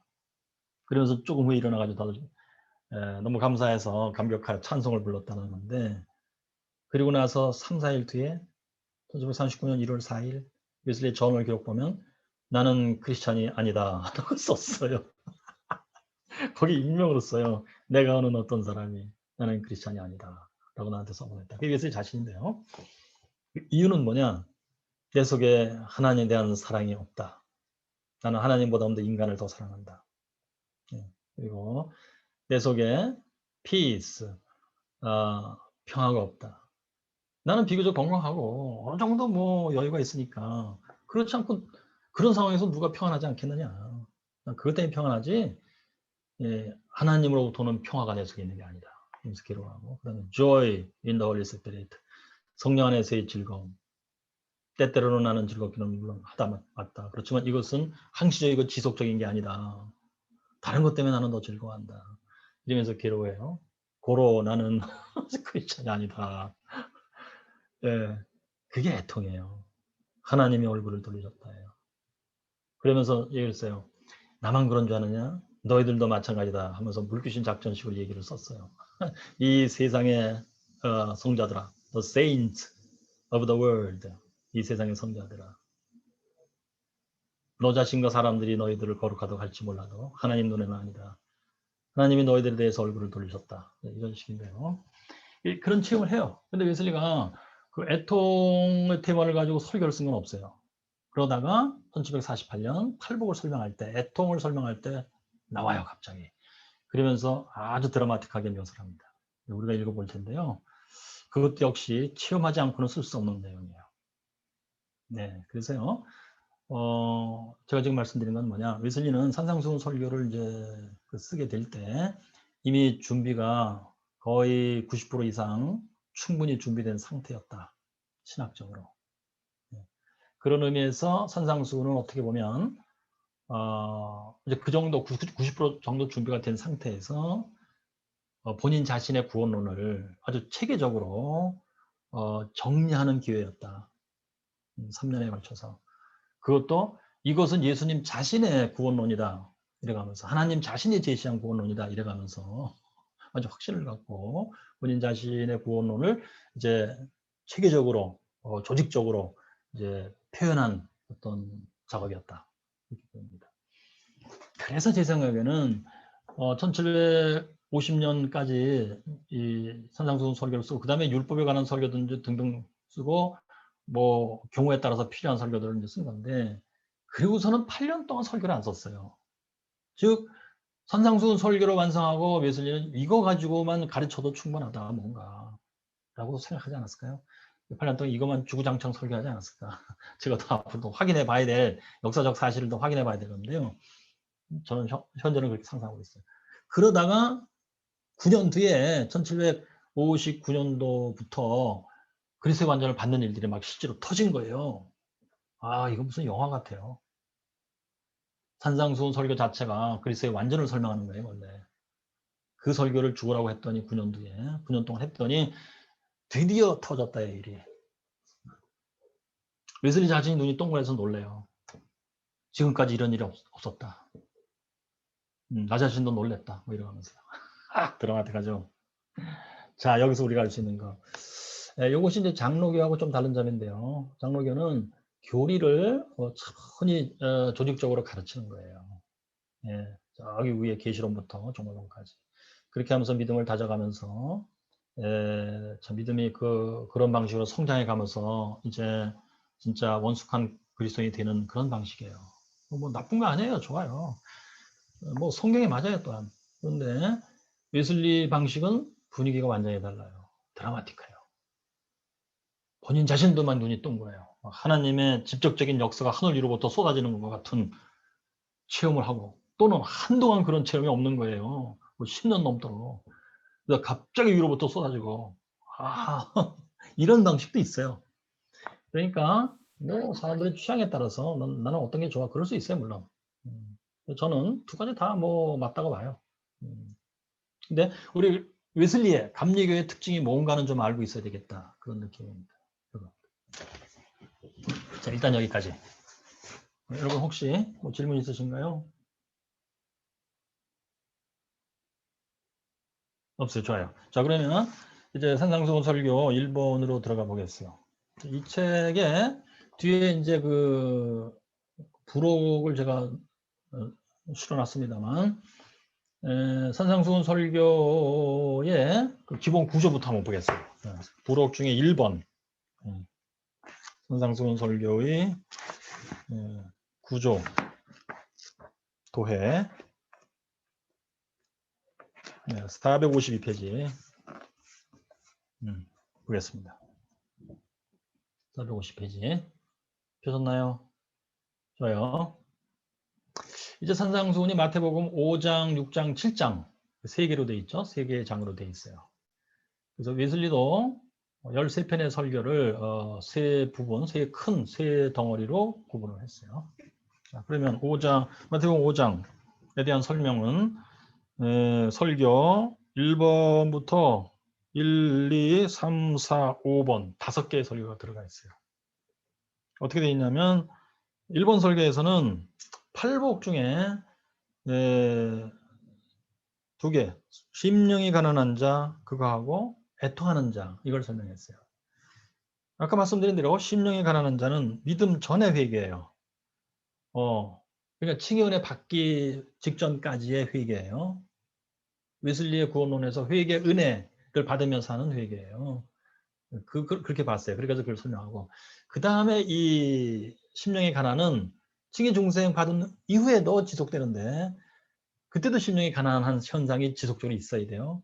그때는 믿음 전의 회개라고 안 부르고 믿음 후의 회개라고 불러요. 좀 믿는 자의 회개라고 불러요. 웨슬리는 이 테마를 나중에 60년대쯤일까요? 하나의 설교로 써요. 좀 믿는 자들의 회개라는 제목으로. 여기 중요한 게 있어요. 그러니까 팔복을 볼 때 웨슬리는 팔복을 처음 그러니까 심령이 가난한 자는 칭의 중생 받기 전에 붙어 있는 거예요. 회개 은혜 받을 때. 그때부터 있어갖고 칭의 은혜 받고 성화 은혜 받고 이렇게 진행되는 과정 중에서 이게 없어지는 게 아니에요. 회개 은혜 때 생겨요. 애통이 이 심령의 가난이 회개 은혜 때 생겨. 그때부터 죽을 때까지 계속 가는 거예요. 그리고 그 다음이 애통이잖아요. 애통도 이제 칭의 중생 후에 생겨요. 그러면서 이것이 죽을 때까지 같이 가요. 물론 그 분위기와 내용은 조금씩 달라져요. 근데 하나님이 나에 대해서 얼굴을 돌리셨나이다. 이런 것은 지속적으로 간다는 사실이에요. 즉 팔복은 말하자면 심령의 가난은 회개는 때 생기고 그 이후에 7가지는 팔복 중에 7가지는 칭의 은혜 때, 칭의 중생 때 생기는데 한꺼번에 다 생긴다고 봤어요. 예수는요. 그래서 영혼이 칭의 중생 받으면 팔복으로 꽉 차게 돼요. 그런데 완전한 건 아니에요. 정도에 있어서는 아직 미약하다고 봐요. 근데 이것이 성화은혜로 이제 쭉 진행이 될 거 아니에요. 그죠? 칭의은혜 다음에 성화은혜 했을 때 이 팔복들이 다 같이 똑같이 지속되어 가면서 반복적으로 나선형으로 위로 상승한다고 봐요. 성장하는 거예요. 그래서 팔복은 한 번 생기면 다 8개가 다 같이 순서 단계 거쳐가면서 발전하면서 죽을 때까지 계속 가는 거다라고 생각했습니다. 독특합니다. 근데 그게 사실 알고 보면 굉장히 중요해요. 자, 그 다음에 이제 심령에 관한 다음에 애통이에요. 애통은 뭐냐? 거기 중생 이후에 믿는 자의 회개가 깊어지는 현상. 예수님 자신이 체험한 걸 말씀드렸잖아요. 1939년 1월 1일 날. 자, 그 다음에 2번 설계에 들어가면 팔복 중에 3가지를 설명해요. 즉 온유한 자, 의에 줄이고 목마른 자, 자비한 자. 그런데 온유한 자는 뭐냐면 애통의 단계를 거쳐가면서 온유한 자는 위로를 받으리라. 애통한 자는 위로를 받으리라 하면서 온유가 생겨요. 온유의 내용은 성화가 한 단계 더 성숙해졌다는 뜻인데 온유의 내용은 3가지예요. 첫째, 하나님에 대한 굴복. 둘째, 나 자신에 대한 만족. 셋째, 이웃에 대한 친절과 관용이에요. 마음이 하나님에 대해서 부드러워지고 이웃에 대해서 부드러워지는 거예요. 겸손해지며 부드러워지고 따뜻해지는 거예요. 예수님 자신의 설명을 읽으시면 그 깊이를 우리가 더 감지하게 되는데요. 자, 그 다음에 온유가 됐으면 그 다음 단계로 이제 발전해 들어가는데 그게 의에 줄이고 목마름이에요. 이건 뭐냐? 그리스도의 완전을 향한 간절한 사모함이에요. 의가 여기서 다른 말로는 그리스도의 완전이에요. 내 영혼이 더욱 하나님에 대한 사랑, 이웃에 대한 사랑으로만 충만해지기를 바라는 마음이 생긴다예요. 예수님 자신 표현. 온유해져야 이제 본래 하나님이 우리 영혼을 만들었을 때에 도덕 하나님의 형상이요. 그것의 본래의 식성이 회복된다예요. 그 본래의 식성이 의에 줄이고 목마름이에요. 좋아. 예. 그렇게 되면 이제 하나님께서 이들을 배불리게 하신다 했을 때 그리스도 완전에 들어가게 한 거예요. 근데 팔복에서는 그 표현이 그리스도 완전 들어간 사람의 표현이 첫째 자비예요. 자비로운 자. 아까 말씀드린 대로 이웃에 대한 사랑으로 충만하다예요. 고린도전서 13장 가지고 설명하고 그 다음에 이제 3번 설교 들어가서는 그 팔복 중에 그 다음 자비 다음에 나오는 거 마음의 정결이에요. 이게 하나님에 대한 사랑으로만 충만한 거예요. 그러니까 자비와 마음의 정결 이 2가지가 이제 그리스도의 완전을 표현하는 바 하나님에 대한 사랑, 이웃에 대한 사랑으로만 충만한 거예요. 그 다음에 이제 마음의 정결 다음에 화평케함. 이것을 웨슬리는 본격적으로는 선을 행하는 외적 행동으로 설명해요. 그러니까 팔복 중에 유일하게 이 화평케 하는 자만이 외적 행동에 대한 개념이라고 봤어요. 웨슬리는. 왜 이렇게 봤냐면 그 바로 위에 자비로운 자, 마음이 정결한 자는 하나님을 사랑, 이웃을 사랑인데 영혼의 상태예요. 그렇게 되면 아주 자연스럽게 이것이 이제 외적 선행으로 열매를 맺어 나오게 된다고 본 거예요. 그걸 예수님이 그렇게 말씀하시다. 화평케 하는 자. 그것은 외적 선행을 힘쓰는 자. 그 다음에 이제 마지막 팔복의 마지막이 핍박인데요. 핍박은 뭐냐? 자, 영혼이 이렇게 변화되고 외적으로 선을 행하는 자가 되면 세상 안에서 살 때 세상에서는 당연히 이 사람들을 이해 못해요. 오히려 핍박합니다. 오해하고 뭐라고 그러고 야단치고 혼내고 비난하고 멸시하고 그런다. 예수님 그렇게 이해했어요. 이것이 그 당시 메토디스트도 했던 상황이기도 했어요. 네. 그래서 웨슬리의 이 설교는 머릿속으로만 생각하고 해석해서 쓴 게 아니고 두 가지예요. 지식, 예, 실제로 내용적으로 아는 거예요. 그리고 그것에 대한 체험이에요. 그러니까 여기 팔복에 대한 설명도 마음의 가난부터 저기 핍박까지 웨슬리가 다 체험했던 내용들이에요. 메토디스트 운동하면서. 네. 그것을 그래서 팔복을 이제 설명하게 됩니다. 그 가운데 참 재밌는 거예요. 이제 소위 이제 그 엔티테즈라는 거 나오잖아요. 대립 구절들. 신학교 다닐 때 선상수훈 배우실 때 나오는 건데 대립 구절. 좀 뭐냐? 이 사람들은 이렇게 가르쳤으나 나는 이렇게 가르치노라. 그거예요. 했을 때 대립 구절들이 거기 5개가 나와요. 그런데 첫 번째 5장 21절 이것을 웨슬리는 뭐에 대한 설명으로 보면 5장 21절 이하가 그거잖아요. 옛사람에게 말한 바 살인치 말라. 누구든지 살인하면 심판을 받게 되리라 했다는 것을 너희가 들었으나 나는 너에게 이르노니 형제에게 노하는 자마다 심판을 받게 되고 이거예요. 이것을 웨슬리는 뭐에 대한 설명으로 봤냐면 거기 써 있습니다만 온유에 대한 설명으로 봤어요. 온유한 자가 무엇이냐에 대한 설명이다. 마음에서부터 형제에 대해서 욕할 마음도 없고 비난할 마음도 없는 거예요. 그것이 온유다. 그걸 설명하기 위해서 예수님이 이렇게 설명한 거다. 예수님은 그렇게 봤어요. 그 다음에 또 대리문구 중에 5장 27절이요. 여기서는 이게 바로 그거예요. 여인을 보고 음욕을 품는 자는. 그런데 예수님은 이것을 마음의 정결에 대한 설명으로 봤어요. 그러니까 마음이 정결한 자는 마음속에서부터 뭐 외적 행동으로 간음 안 하는 건 물론이거니와 마음에서부터 여인을 보고 음욕을 품지 아니하는 상태인 것이다.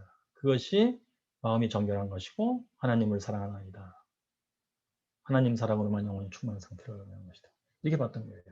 네. 그런데 이것을 이렇게 안 보면 이걸 따로 독립시켜 놓고 보면 이것이 하나의 독립된 명령으로 보는 거예요.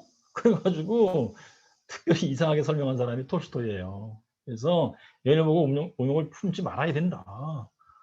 그런데 결혼이라는 제도를 만들어 놓고 부부간에 쳐다보고 음욕을 품고 그러는 것을 합법화해 주는 것이다.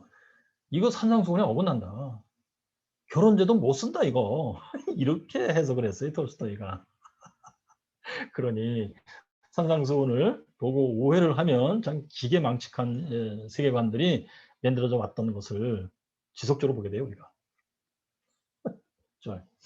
근데 웨슬리는 이 문제를 아주 참으로 명백하게 명료하게 명쾌하게 해결해 버렸어요. 여인을 보고 음욕을 품는다는 것은 무엇이냐? 그것은 마음의 정결하라는 뜻이다. 그럼 이게 실제로 되는 거냐? 당연히 되죠. 왜? 예수님은 그리스도의 완전이라는 것은 실제로 되는 일이기 때문에 그렇습니다. 하나님이 너한테 완전을 약속하셨고 완전을 하나님이 주시면 여인을 보고 음욕을 품지 말라. 당연히 그것이 되느니라. 사람의 노력으로 하라는 얘기가 아니다 이것은. 완전을 받아 그러면 당연히 되는 것이다 이것은. 이렇게 예수님은 해석한 겁니다. 자, 그 다음에 대련문구 세 번째 대련문구인데 5장 33 옛사람에게 말하는 바 헛맹세를 하지 말라. 맹세치 말라는 말 있잖아요. 요것도 웨슬리는 마음이 정결한 자에 대한 설명이다 봤어요. 그 영혼에 하나님을 사랑합니다라면 충만한 사람. 그렇기 때문에 세상 만물을 가지고 헛맹세를 하고 그러지 않는다. 왜? 세상 만사에 하나님이 다 계시는 것을 눈으로 보기 때문에. 마음이 정결한 자들은 하나님을 볼 것이다. 이렇게 했기 때문에 그래요. 그래서 제가 볼 때 굉장히 뭐랄까 천재적인 저는 천재는 사도 바울에게만 붙여주고 싶은데 웨슬리는 천재급은 아니에요 정말. 그렇지만 대단히 머리가 영리한 사람이었습니다. 아주 머리가 명쾌하고 논리적이고 굉장히 우수한 사람이에요. 맞아요. 천재라고까지 부르긴 조금 어려워요 제가. 천재 비교적 상당히 가까운이라고 생각할 수 있어요. 네, 그래서 이것도 헛맹세하지 말라 이것도 마음이 정결한 자에 대한 설명이다. 이렇게 본 것도 굉장히 참으로 신선하고 명쾌한 방식이다. 자, 그 다음에 대립문구 중에 네 번째 5장 38 눈은 눈으로 이는 이로 갚아라. 그렇지만 악한 자를 대적지 말라. 오른편을 치면 왼편도 대라. 뭐 이런 내용이에요. 그것을 웨슬리는 핍박에 대한 설명이라고 봤습니다. 그러니까 완전한 자는 핍박을 받게 돼 있다. 그러니까 그런 줄 알아라. 오히려 복된 줄 알아라. 그걸 이제 설명하기 위해서 예수님이 구체적으로 이런 대리문구식으로 설명해 주셨다. 그 다음에 다섯 번째 대리문구 5장 43 이웃을 사랑하고 원수를 미워하라 하는 것을 너희가 들었으면 나는 너에게 이르노니 원수를 사랑하라. 너희를 핍박하는 자를 위해서 기도하라. 이건 당연히 완전한 자는 핍박을 받을 것이다. 이에 대한 설명이다. 이렇게 봤습니다. 그러니까 이제 여기서 있잖아요. 그 오른편을 때리면 왼편도 돌려대라. 이것을 이제 독립된 하나의 명령으로 본다. 예수님이 주신 율법으로 본다. 이렇게 해석하는 크리스천 그룹이 있어요. 대표적으로 그들이 아미시입니다. 아미시들은 그래서 전쟁을 반대하죠. 그래서 이들은 군대를 상징하는 혁대를 사용을 안 해요. 그 대신 멜빵을 사용합니다. 여러분들이 혹시 뭐 사진이나 영화에서 간혹 볼 수가 있는데요. 그들은 다 멜빵 바지를 입고 있죠. 그게 바로 이 규절 때문에 그렇습니다. 예수님의 이 명령을 그렇게 따르는 거예요. 이 규절을 독립시켜 놓고 이거를 예수님의 참 율법이다, 명령이다고 해석한 겁니다. 그 이제 옛날에 제가 이제 그 본 미국 영화일까요? 서부 개척 시대. 그때도 아미시들이 있었어요. 그때 이제 어떤 사람들이 나무를 가지고 집을 열심히 짓고 있어요. 그게 아미시입니다. 그런데 이제 거기도 양아치들이 있었죠. 말을 타고 서너 명이 돌아다니면서 담배를 옆으로 꼬나 물고 딱 언덕에 올라가서 보니까 아미시들이 집을 짓고 있단 말이에요. 그럼 말 타고 탁 내려와가지고 오른쪽 뺨을 딱 때려요. 그리고서는 왼뺨을 돌려대기를 기다리고 있어요. 돌려대지 않고 있으면 왼뺨을 또 딱 때려요. 그게 뭐냐면 바로 이 규절입니다. 산상수훈의 규절. 아미시 너희들은 이것을 지키지 않느냐? 그걸 지킬 기회를 내가 주마. 그래가지고 오른뺨 때리고 왼뺨 때리고 하는 장면이 영화에 나와요. 자, 거기서 볼 수 있는 게 뭐예요? 아미시들이 이 규절을 잘못 해석했다는 뜻입니다. 웨슬리가 본 게 맞죠? 이건 뭐냐면 하나의 독립된 예수님의 그 명령, 율법 규절이 아니고 핍박을 받으리라에 대한 설명이에요. 그러면 팔복에서 핍박을 받는 것은 어떻게 받느냐? 영혼이 완전해진 상태에서 가능한 일이에요. 영혼이 완전해 하나님 사랑, 이웃 사랑으로 완전한 자들은 핍박을 받으리라. 오른밤 왼밤 맞을 수도 있어요. 물론. 그랬을 때도 마음이 온유하며 겸손하며 할 수 있다는 얘기입니다. 그런데 완전에 들어간 게 아닌데 누가 와서 오른밤 왼밤 때린다. 그래가지고 되는 게 아니란 뜻이에요. 그러니까 완전에 들어가는 것이 중요하다는 얘기예요. 완전에 들어간 자들의 모습을 묘사한 것이지 일반 사람들이 물론 예수 믿으면 다 이 규절을 그렇게 지키고 살아라. 그 뜻이 아닙니다. 완전에 들어가기 전에는 그렇게 할 수도 없거니와 해서도 안 되겠죠. 의미가 없어요. 완전히 안 들어갔는데 뭐 누가 와서 오른밤 왼밤 때린다. 난 명령 지켰다. 아무 의미가 없다는 얘기입니다. 예수님은 그렇게 해석한 거예요. 자, 그 다음에 그렇게 해서 마태복음 5장에 대한 설명이 이제 그렇게 되고요. 주로 팔복을 주로 많이 설명한 거죠. 근데 마태복음 6장으로 넘어가면 6번 설교에서 여기서는 이제 웨슬리가 그 6번 마태복음 6장에서는 이제 웨슬리는 뭘 봤냐면 이겁니다. 사람들은 이걸 이제 행동에 대한 그 가르침이다 그 보는데요. 그거보다 더 중요한 게 있어요. 하나님이 연락하시는 행동을 하려면 그 앞에 의도가 하나님께 연락돼야 돼요. 연락되는 의도를 웨슬리는 의도의 순수성, 의도의 올바름, 올바른 의도 이렇게 설명하는데 그 뜻은 뭐냐? 의도 앞에 팔복으로 표현된 영혼의 완전한 상태예요. 뭐 완전히 못 들어갔을 때도 해당돼요. 자, 그리스도인이라면 칭의 중생을 받고 영혼의 팔복이 정도는 좀 달라지더라도 들어가 있는 거예요. 그 상태로 되면 또 완전한 상태라면 이 팔복이 완전한 상태로 있겠죠.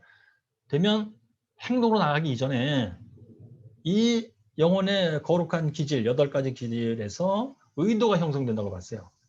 그 의도가 순수한 의도고 올바른 의도예요. 문장으로 표현하면 나는 오직 하나님의 영광을 위해서 살겠다예요. 오직 하나님이 기뻐하시는 대로만 살겠다예요. 그 의도가 2개의 분야에서 나타나야 되는데 그 2개의 분야는 뭐냐면 종교적 행동과 일반 삶의 행동이에요. 종교적 행동은 대표적으로 은혜 수단 사용이에요. 여기에서도 그 의도가 형성되고 나와야 돼요. 오직 하나님의 영광을 위해서 살겠다. 하나님이 기뻐하신 데만 살겠다. 이래야 돼요. 그 다음에 일반적인 삶에서도 똑같은 의도가 나와야 돼요. 일반적인 삶은 뭐냐면 직업 생활이에요. 대표적으로 직업 생활 할 때에도 나는 하나님의 영광을 위해서 살겠다. 하나님이 기뻐하신 데만 살겠다. 이렇게 하라는 겁니다. 그거에 대한 설명을 했다고 봤어요. 마태복음 6장에서. 그러니까 행동 자체를 설명한 게 아니에요. 행동이 연락되려면 이런 의도의 순수성이 있어야 된다. 그걸 설명한 겁니다. 그래서 6번 설계에서는 종교적 행위들을 이제 보는데 종교적 행위들 중에 이게 이제 은혜 수단 사용이죠. 은혜 수단 사용은 특별히 두 개의 가정으로 되어 있다고 보죠. 첫째가 하나님을 향해서 그래서 그것은 경건의 행위, works of piety. 그 다음에 이웃을 향해서 하는 행동, works of mercy, 자비의 행위. 이게 되어 있는데 여기에 이제 세부적인 행동들이 들어가 있죠. 그것을 은혜의 수단이라고 그러죠. 근데 이제 산상수훈에서는 그 중에서 여기 이제 3가지 구제, 기도, 주기도문, 주기도문을 이제 말씀했어요, 예수님이. 그래서 웨슬리는 그것을 6번 설교에서 설명을 합니다. 주로 이제 포인트는 뭐냐면 의도의 순수성, 이 경우에 의도의 순수성이 뭐냐를 집중적으로 설명하는 거예요. 그 다음에 7번 설교에서는 이제 금식이에요. 역시 이것도 종교적인 행동이죠. 종교적 행동 중에서 하나님을 향한 행동이에요. 그래서 경건의 행위 중에 또 하나입니다. 금식. 근데 7번 설교는 오로지 금식만 놓고 설명했어요. 그 기타란 설교인데 금식만 설명한 거예요. 아이고 참으로 특이하죠. 우리나라에서도 한때 금식을 지극히 강조했던 데가 있었는데 오살리 금식기도원 순복음교회가 한때 참으로 금식을 많이 열심히 강조했었어요. 역사도 많았죠. 그걸 보고 일반 교회에서는 저들 참 이상하다 그렇게도 얘기했었는데 놀랍게도 웨슬리가 금식을 무지하게 강조했다는 사실. 왜 그랬을까요? 제가 볼 땐 그래요. 이때 웨슬리는 50년이 넘는 기간 동안에 부흥운동의 기간이었어요. 즉 막 상승, 침체의 기간이 2번씩 있었지만 그럼에도 불구하고 부흥운동의 시기예요. 부흥운동의 시기에는 하나님의 직접적인 역사를 체험하고 사모하고 기다리고 하는 그런 것이 특징이에요. 그럴 때는 이상스럽게도 기독교의 2000년 넘는 역사 동안에 금식이라는 것이 굉장히 중요한 통로 역할을 한다는 사실이에요. 뭔가. 그래서 웨슬리도 금식을 통한 체험이 많았고 그 다음에 금식을 그래서 이토록 강조해서 쓴 겁니다.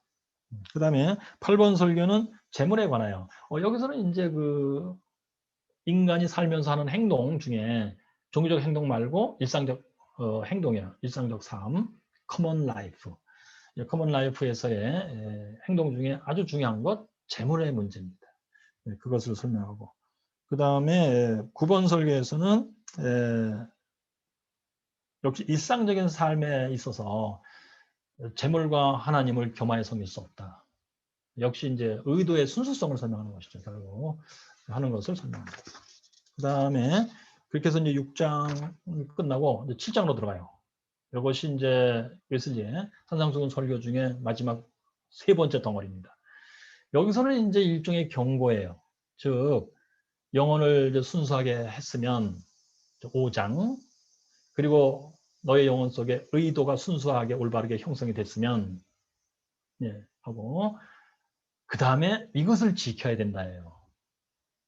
내부에서 일어나는 방해물, 외부에서 들어오는 방해물에 의해서 이것이 망가지면 안 된다예요. 그걸 설명한 거라고 봤어요. 그래서 7장 설명은 이제 10번 설교. 여기에서는 1. 비판하지 말라. 이게 이제 내부에서부터 일어나는 방해물이에요. 남을 비판하고 하는 그런 정신, 태도를 갖고 살면 팔복이 형성됐더라도 다 무너질 것이다. 올바른 의도가 다 오염되고 흠야게 될 것이다. 그래요. 그 다음에 이제 두 번째, 개돼지를 조심하라. 요것은 특별히 내부에서 일어나는 방해물 중에 하나예요, 사실. 이건 뭐냐면 핵심적으로 전도 문제예요. 전도할 때 이제 완전에 들어간 사람이잖아요. 그래서 복음을 이제 그런 입장에서 증거하는데 나의 거룩한 영혼을 보존하기 위해서 웨슬리가 조언해 주는 겁니다. 개돼지 문제를 웨슬리는 이렇게 해석했어요. 그래서 복음을 전해줬을 때 뭐 비난하고 욕하고 덤벼들고 깨물고 이런 사람은 피하라는 거예요. 그런 사람에게 네가 아직 수준이 안 됐는데 능력도 안 됐는데 참 의욕만 가지고 전도하다가 네 영혼을 망쳐버릴 수가 있다. 그럴 수 있겠죠. 웨슬리의 굉장히 세심한 조언이에요. 뭐 예를 들어서 어떤 여자가 완전에 들어갔다고 쳐요. 자기랑 친한 어떤 친척이나 뭐 친구한테 이거를 알려주려고 완전히 뭔지 내가 체험한 걸 얘기하자고 쳐요. 그랬을 때 그들이 놀고 있다. 웨슬리 목사님 또 쫓아다니더니 미쳤구나 진짜 너. 야 예수 믿는 건 그런 게 아니야 뭐 이런다고 칩시다. 그러면 그 여인의 영혼이 참 깊은 상처를 입고 부담할 수 없는 상처를 입고 망가질 수가 있다는 얘기예요. 그래서 웨슬리는 본인의 수준을 알고 본인의 능력을 감당할 수 있는 능력을 알고 개돼지를 피해야 된다. 그 조언을 해준 것입니다. 예수님이 그렇게 말씀하셨다. 이렇게 본 거예요. 그 다음에 11번 설교. 좁은 문으로 들어가라. 요거는 이제 외부에서 들어올 수 있는 나쁜 선례예요. 그러니까 예수 믿는다 하면서 그냥 안일한 방식으로 죄를 짓는 방식으로 사는 사람들의 본을 보고 따라가지 말아라. 그렇게 되면 너 자신이 망한다. 그 다음에 12번 설교에서는 거짓 선지자를 조심하라. 이건데 이것은 외부에서 들어오는 나쁜 예인데 특별히 가르침의 예들이에요. 말로 가르치고 교리로 가르치고 근데 잘못된 교리를 네가 들으면 네 영혼이 망가질 수가 있다. 그걸 조심하라.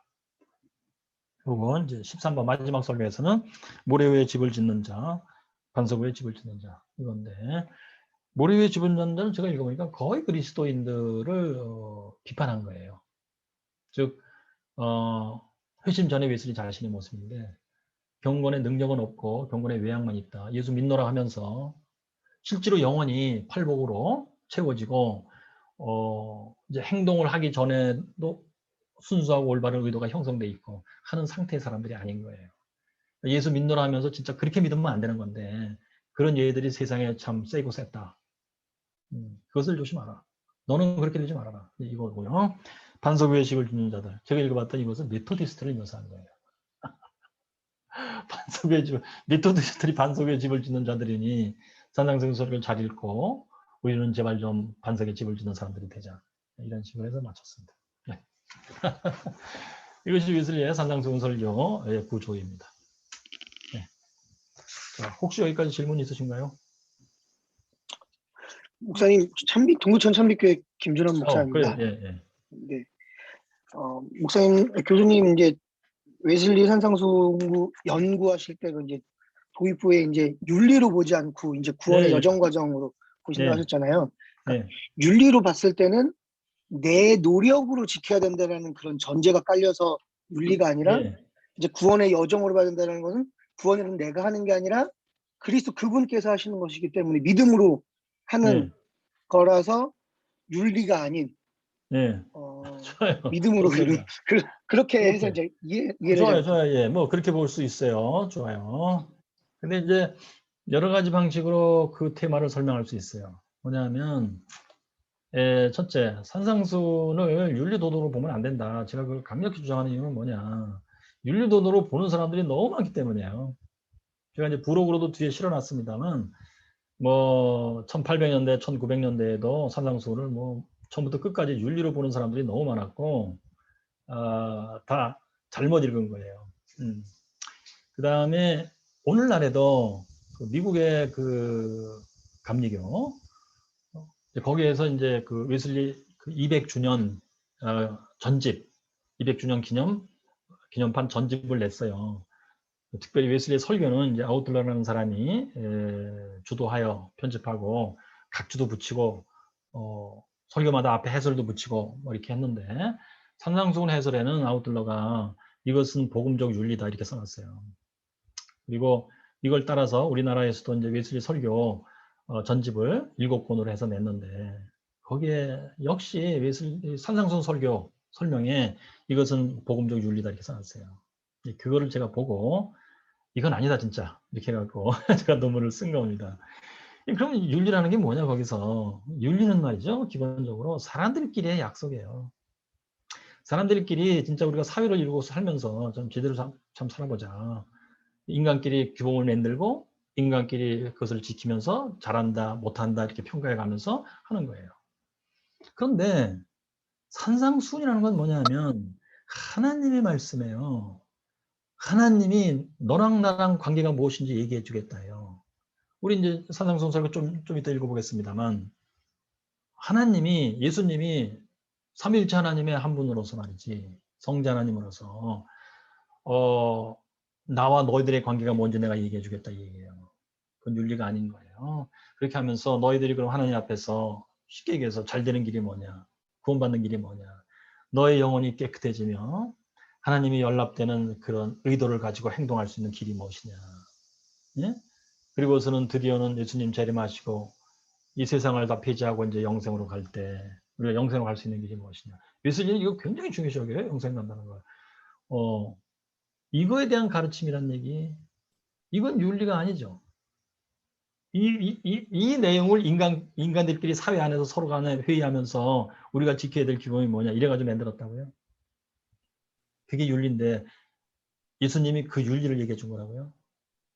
너희들끼리 어떻게 하면 편안하게 살 수 있냐 그 얘기한 거라고요. 웨슬리 자신의 설명도 그것이 아니라고 얘기를 하고 있기 때문에 제가 그것을 얘기한 거예요. 자, 그 다음에 윤리라는 것은 종교가 없어도 할 수 있어요. 어떤 사회가 종교가 없다고 치십시다. 그 안에서 윤리를 지극히 발달시키고 고도의 윤리를 해가면서 살 수 있어요. 당연히.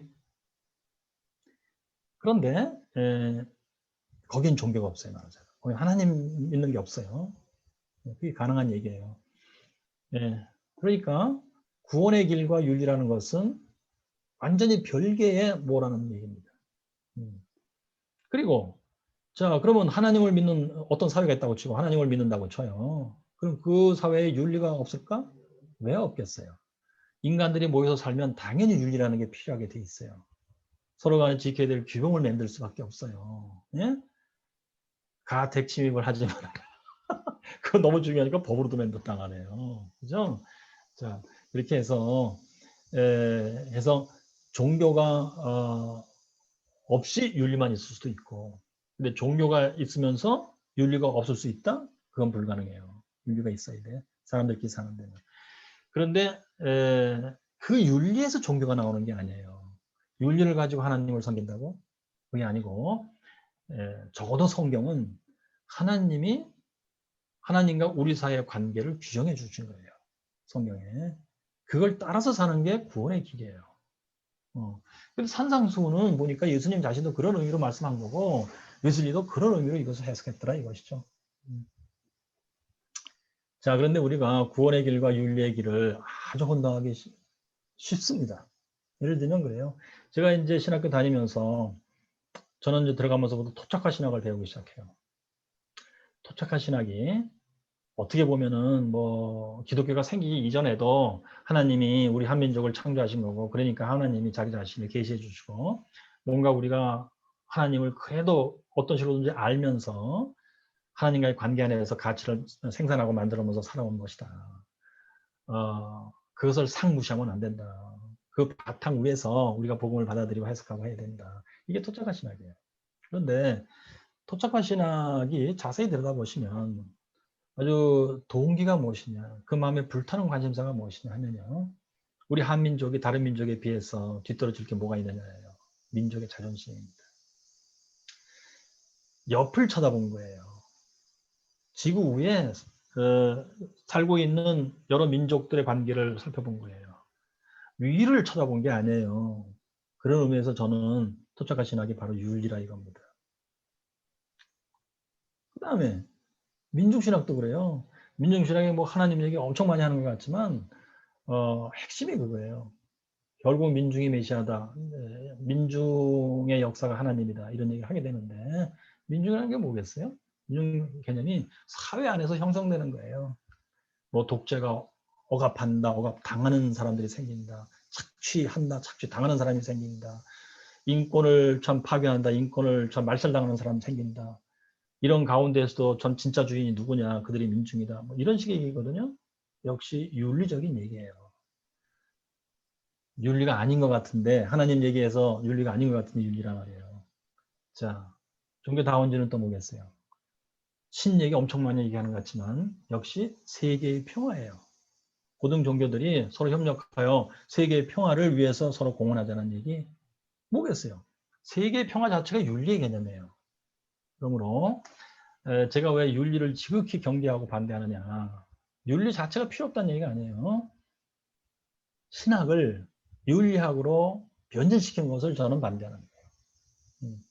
그래서 그 신학은 신학 나름대로 고유한 영역이에요. 하나님과 인간의 관계예요. 그것은 윤리를 가지고 전혀 할 수 없는 무엇입니다. 그러나 종교에서 윤리가 나오게 돼 있어요. 하나님을 사랑한 즉 이웃을 사랑하라 이렇게 돼 있죠. 우리가 볼 때는 하나님을 사랑하는 데서 나오는 이웃사랑이 건전한 것입니다. 근데 하나님 사랑을 싹 잘라버리고 이웃끼리 사랑한다. 가능은 해요. 그렇지만 건전할 수가 없어요. 그렇게 해서 잘된 사회가 없어요. 제가 공부해본 바. 이런 관계를 우리가 제대로 잘 정리를 해야 되겠다는 얘기입니다. 근데 이제 지금까지는 제가 공부한 바에 의하면 서로 이제 제가 뭐 학교 다니면서 배운 내용들인데 먼저 윤리를 가지고 출발해요. 이 사람들이. 그리고 그 윤리를 위에다 올려놔요. 그리고 그거에 따라서 성경을 해석해버리는 거예요. 모든 게 다 윤리화돼 버립니다. 결국. 그걸 좀 반대하는데. 근데 특별히 산상수훈을 갖고 사람들이 그러더라 이거요. 그거를 저는 아주 경악한 겁니다. 그래서 아니다. 겁니다. 네. 감사합니다. 네. 교수님 질문이 있습니다. 예, 질문하세요. 예, 최용관 목사인데요. 예. 뭐 오늘부터 이제 산상수훈을 통해서 네. 웨슬레 목사님의 이 구원론 이것을 이렇게 다시 한번 이제 이렇게 배울 수 있는 기회를 주셔서 참 감사한데요. 예. 첫 시간부터 참 많은 생각이 드는데 예. 감리교 목회자로서 그리스도인의 완전이라는 이란 체험, 예. 사실 이게 어떤 체험인지도 사실 모르는 경우가 목회자들에게 많이 있지 않을까. 예.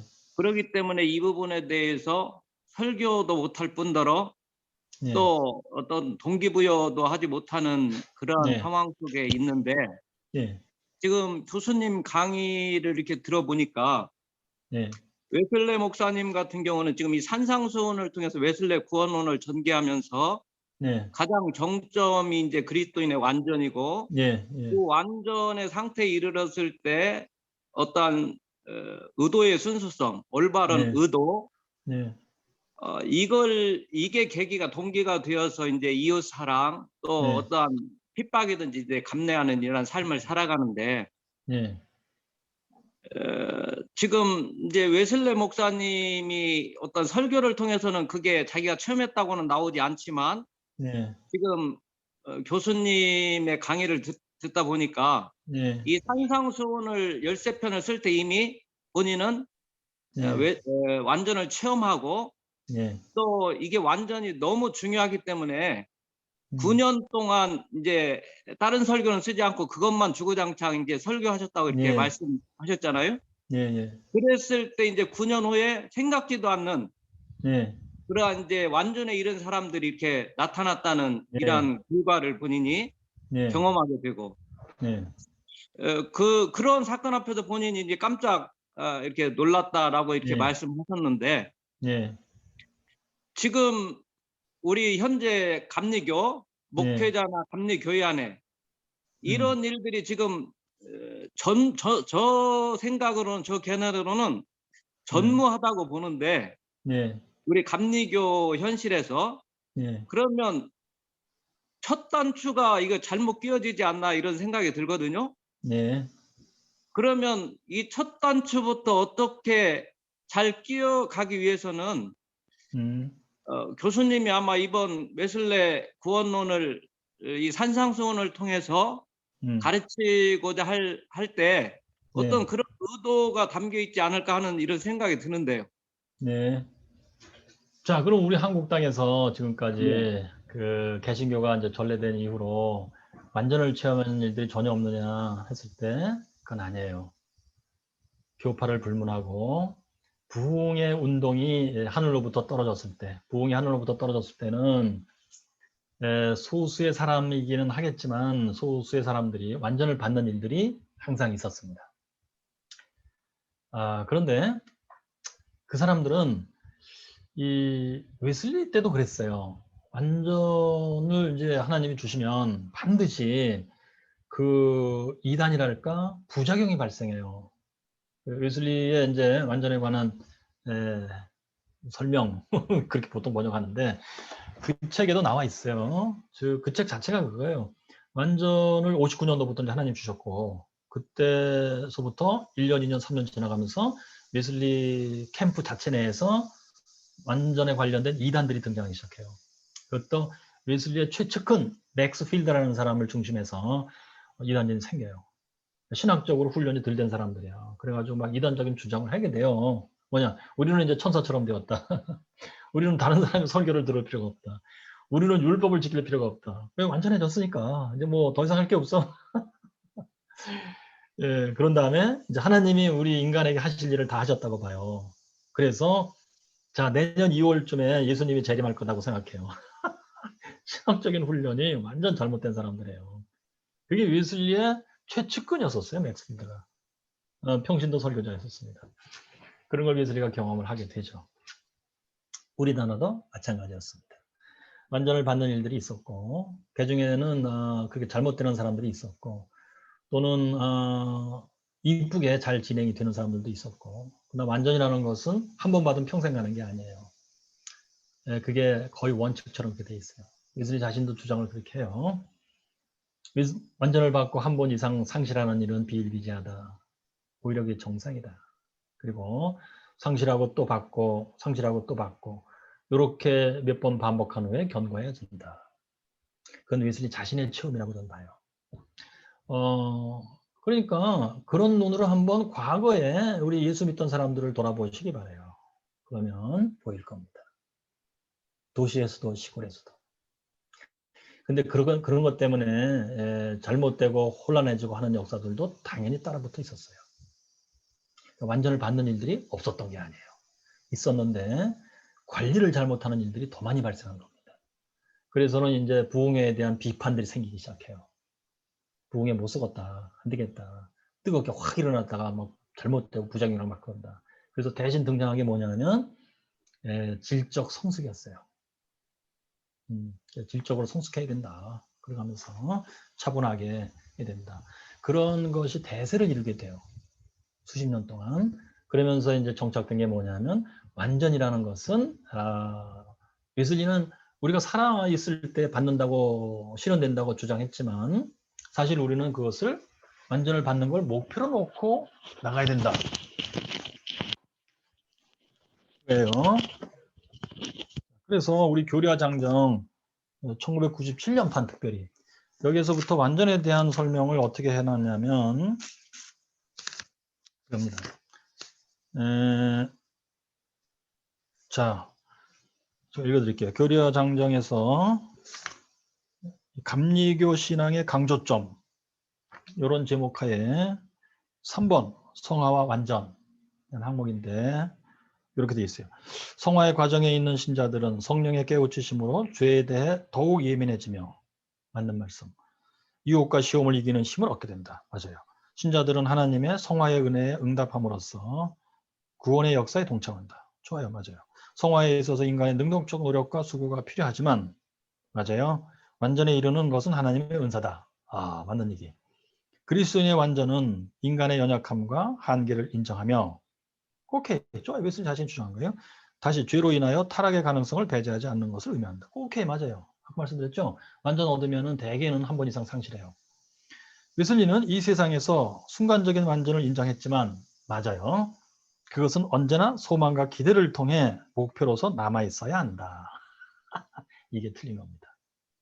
여기에 질적 성숙이라는 개념이 밑에 깔려 있고 순간의 완전을 얻는 것은 부작용 많다. 그것은 그냥 목표로 놓고 가야지. 나 완전을 받았어 어저께. 이래 하면 잘못되기 시작한다. 이런 걱정, 근심, 우려가 숨어 있어요. 그렇기 때문에 이 문장에서 웨슬리의 완전 개념하고 완전히 달라지는 겁니다. 이것이 오늘날 감리교의 개념이에요. 그럼 우리 한국만 그러냐? 그게 아니고 미국도 그래요. 미국에서는 심지어 제가 미국 감리교에서 나오는 어떤 감리교 역사인가 그 책을 보려고 도서관에서 빌려다가 머리말을 읽기 시작했는데 거기에 중생, 리제너레이션, 중생은 프로세스다 이렇게 써 있어요.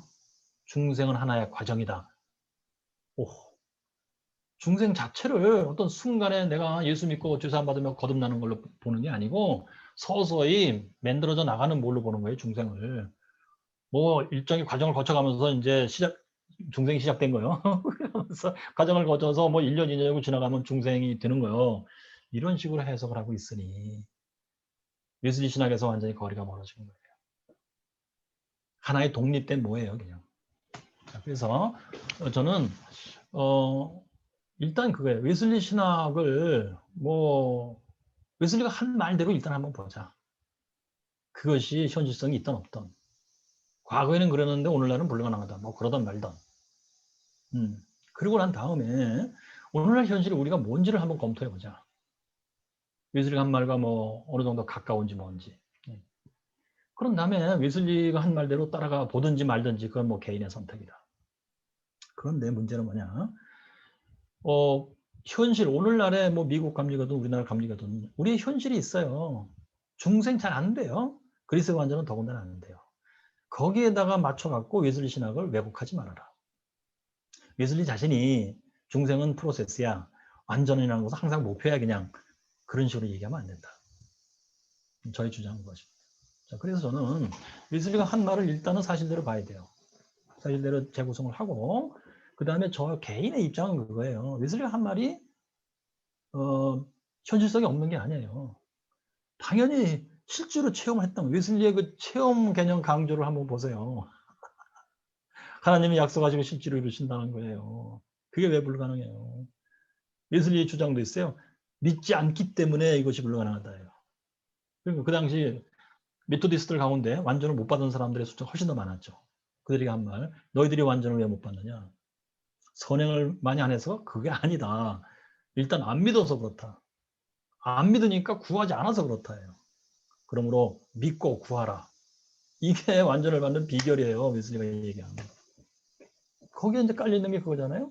완전이라는 것은 하나님이 약속하시고 이 약속은 사람의 힘으로 이루는 게 아니에요. 하나님 자신이 기뻐하실 때 이루셔서 우리에게 선물로 주는 거예요. 그게 체험이에요. 예. 이건데 오늘날 그것이 왜 불가능하겠냐는 거예요. 제 자신의 완전을 체험했습니다. 이런 얘기하면 첫 시간부터 사람들이 저 사람이 이상한 사람이야. 그럴까봐 제가 자세한 말씀을 못 드리겠어요. 완전은 받았다가 또한 상실하고 또 받았다가 상실하고 그런 다음에 뭔가 받으면서 견고해진다. 그것이 웨슬리 말인데 그게 맞다고 봐야죠. 자, 그래서요 저는 그래요. 우리가 산상수훈을 공부하면서 진짜 저의 개인적인 소원이기도 합니다만 부흥운동이 다시 일어나길 바라요. 저는. 부흥이 뭐냐? 예수 기왕에 믿은 사람들인데 죽어있는 것처럼 된 거예요. 그래서 부흥 다시 살아나는 거예요. 다시 일어나는 거예요. 그게 부흥인데 당연히 그것을 우리가 바라맞이해야 된다. 당연히 바라야 된다. 웨슬리 자신이 그것을 알았고 경험했고 이렇게 설교로 이제 남겨놨으니까 좋은 참고서예요. 교수님 저기 네. 아까 그 최영권 목사님 질문했던 내용 가운데 지금 이 완전에 대한 사안은 목사님들께서 또 타 교단과의 이 구원교류 관계 문제도 항상 공격당하는 부분이기도 하거든요. 감리교의 네, 완전에 대해서. 그래서 어차피 산성순 설교가 웨슬리가 완전을 전제로 하고 설명을 하고 있는 설교라면 저는 이제 교수님께서 혹시 이제 목사님들이 쉽게 이해할 수 있는 완전에 대한 어떤 명확한 이해를 위해서 네, 추천할 수 있는 책이나 웨슬리 설교를 좀 한번 해주시면 설교를 좀 추천해 네. 주셨으면. 네. 완전이라는 것은 웨슬리만 주장한 건 아닌데 대표적으로 원래 웨슬리 자신도 회심 전에 천주교 계통의 사람들의 글을 읽으면서 공부도 하고 또 개신교 계통의 글도 읽으면서 공부하고 했는데 지금도 오늘날도 그래요. 그 천주교에도 완전 개념이 있어요. 특별히 수도사들의 세계에 있어서. 개신교에서도 어떤 의미에서는 구원파가 은근슬쩍 살짝 완전을 주장하는 내용을 갖고 있는 거예요. 그들은 칭의 중생을 받을 때 우리는 더 이상 죄를 짓지 않는다. 완전 죄에서 벗어났다. 이건데 웨슬리가 얘기하는 완전의 내용 중에서 마이너스만 표현한 거예요. 우리는 죄에서 완전 벗어났다. 다시는 죄를 짓지 않는다. 이건데 거기다 플러스를 해야 돼 사실. 뭐냐면 하나님에 대한 사랑과 이웃에 대한 사랑으로만 충만하다. 근데 구원판 이 얘기는 많이 강조 안 하는 것 같더라고. 자, 이런 식으로 해서 완전 개념은 여기저기 사실 뭐 올바르게, 틀리게, 이상하게 또는 부족하게 한 형태로 여기저기 숨어 있고 섞여 있고 막 이래요. 사실. 근데 웨슬리가 말하는 완전은요, 아주 간단히 말씀드리면 웨슬리 당시에도 웨슬리가 완전을 얘기했을 때 수많은 사람들이 이해를 못했어요. 뭐 적대적인 관계에서 이해를 못해서 비난하는 사람도 있었고 웨슬리 캠프 자체 내에서 진짜 알고 싶은데 이해가 안 되는 사람들의 질문도 수없이 많았어요. 그래서 웨슬리가 죽을 때까지 말하자면 평생을 이것을 어떻게 하면 이해할 수 있게 설명해 주나 해서 무지하게 고심을 했는데 간단히 이겁니다. 완전이라는 것은 쉬운 말로 내 영혼이 하나님을 사랑하고 이웃을 사랑하고 이런 것으로만 채워져 있는 거예요. 이 사랑에 반대되는 내용물이 다 빠져버린 거예요. 그리고 그 완성도에 있어서는 사람마다 차이가 많아요. 완전에 들어갔어도. 그래서 웨슬리 왈 완전에 들어간 사람도 계속 은혜 안에서 자라나게 되어 있다. 완전에 들어갔는데 뭘 잘합니까? 이렇게 질문한다면 완전 개념을 이해 못한 거예요. 그게 이제 바로 아까 말씀드렸던 맥스필드가 오해했던 내용인데 완전히 들어갔으면 완성됐다 끝 이렇게 생각하는데 그게 아니고 웨슬리는 완전에 들어가면 이제 비로소 은혜 안에서 더욱 더 성장한다. 그 뜻은 뭐냐? 하나님을 사랑, 이웃을 사랑으로만 영혼이 채워져 있는데 밀도는 아직 약한 거예요. 밀도가 점점 높아지는 것이 성장이에요. 네. 그럼 어떻게 되느냐? 하나님을 사랑합니다, 이웃을 사랑합니다가 점점 밀도가 높아지는 거예요. 그리고 이런 이치도 있어요. 사람들이 질문을 했어요. 완전에 들어가면 선행을 많이 합니까? 했을 때 perhaps not. 아마 아닐 것이다. 그리고 not so much. 사람들이 보통 상상하는 것처럼 그렇게 많은 선행을 할 수 없을 것이다. 왜냐하면요. 선행 많이 못하고 perhaps not가 뭐냐. 선행이라는 것은 구체적으로 하는 거예요. 즉 물질도 있어야 되고 시간도 있어야 되고 건강도 있어야 되고 여러 가지 조건이 뭔가 구비가 돼야 선행할 수 있는 거예요. 웨슬리의 자연과학자적인 사고방식이에요. 그런데 사람의 인생들이 각양각색이니 그 영혼이 하나님을 사랑, 이웃을 사랑으로 충만할지라도 이렇게 물리적으로 재물 문제에 있어서나 시간 문제에 있어서나 건강 문제에 있어서나 인간관계 문제에 있어서나 여의치가 않으면 선행을 많이 못할 것이다. Not, perhaps not, not so much. 만약에 선행을 근데 이 사람들이 완전 들어간 사람들은 선행을 하고자 하는 열망으로 불타요 사실. 그런데도 여건이 허락지 않기 때문에 되게 본인 자신들의 생각만큼도 선행을 많이 못할 것이다. 자, 그런데 중요한 거 하나님의 눈으로 보실 때에는 계산 방법이 다르다. 즉 과거에 두려웠던 기사를 얘기해요. 웨슬리가요. 그래서 X로 와서는 제일 적게 했는데 예수님의 평가가 저 사람이 제일 많이 헌금한 것이다. 그렇다면 계산 방법이 무엇이냐? 그 사람 속에 들어있는 은혜의 분량 곱하기 외적 선행이에요. 그것이 하나님의 계산 방법이다. 그러므로 완전에 들어간 사람의 선행의 분량을 계산하는 것은 하나님의 방식으로 하는 건데 그들의 선행은 하나님 눈에 보실 때는 항상 큰 것이다. 사람의 눈으로 계산할 수 있는 게 아니다. 천재적인 대답이에요. 네, 그다음에 또 이런 게 있어요. 그럼 완전히 들어간 사람은 인생을 살다가 좀 어떤 예기치 않은 어떤 불행을 당한다. 어떤 참으로 그야말로 가슴이 찢어지는 고통을 당한다. 이런 일들이 있을 수 있잖아요. 예를 들어서 남편이 이제 고기 잡는다고 배 타고 나갔는데 3개월 동안 소식이 없어. 드디어 소식이 왔는데 배가 침몰하여 전원 다 사망했다는 얘기예요. 이랬을 때 그 부인이 완전히 들어간 상태에 있다면 그 사람은 고통스럽지 않습니까? 웨슬리 당신 말대로 완전히 들어간 사람은 데살로니가 전서 5장 16절이야. 항상 기뻐하며 기도를 쉬지 않냐고 범사에 감사한다고 했는데 그 사람은 늘 그런 상태입니까? 그랬어요. 그랬더니 웨슬리 대답이 그 사람의 영혼은 그런 경우에도 늘 범사에 감사하며 기뻐한다. 그러나 그 사람의 마인드는 뭐냐면 뇌예요. body, 몸입니다. 그 사람의 마인드는 당연히 고통스럽고 슬프고 어찌할 줄을 모른다. 그런 가운데서도 그 사람의 영혼은 범사에 감사하며 하나님 앞에 기뻐한다. 그게 웨슬리의 대답이에요. 웨슬리가 완전에 대해서 굉장히 정확하게 알고 있었고 완전을 체험한 사람으로서 얘기를 할 수가 있었던 거예요. 기가 막힙니다. 그래서 완전이라는 것은 뭐 웨슬리가 설명한 것을 자세히 정확하게 알고 보면 성경이 얘기해요. 그냥 우리가 예수 믿을 때 그렇게 되고자 하는 그것입니다. 우리 교회 다니면서 그렇게 배우잖아요. 범사에 감사합시다. 늘 하나님께 하나님 앞에서 기뻐합시다. 우리 영혼 속에는 하나님을 사랑합니다. 이웃을 사랑합니다. 그 외에 다른 것이 있으면 안 됩니다. 그것과 반대되는 기질이 있으면 더군다나 안 됩니다. 이렇게 설명하잖아요. 완전에 대한 설명이 그게 다 그겁니다. 예, 교수님 이게 교수님, 그 예. 지속적으로 이제 저희는 이제 잠깐 교수님 설명을 들었는데 이제 지속적으로 완전에 대한 뭐 개념 이해부터 시작해서 또 성경적 관점, 또 웨슬리의 관점 이런 것들을 이제 계속 준비하면서 공부를 해야 될 입장이라고 보거든요. 혹시 이 교수님 쓰신 책 가운데 이게 예, 도움이 예. 될지 모르겠습니다. 아, 그거 도움 많이 됩니다. 그게 예. 아, 예. 이게 이제 보통 한국말로 다른 번역으로는 그리스도의 완전에 관한 평이한 해설 그렇게 번역된 책이에요. A Plain Account of Christian Perfection. 예, 원래 얇은 책이에요. 그리고 서울감신의 이후정 교수님이 번역한 그 책에는 제목이 그냥 그리스도인의 완전 이렇게 되어 있어요.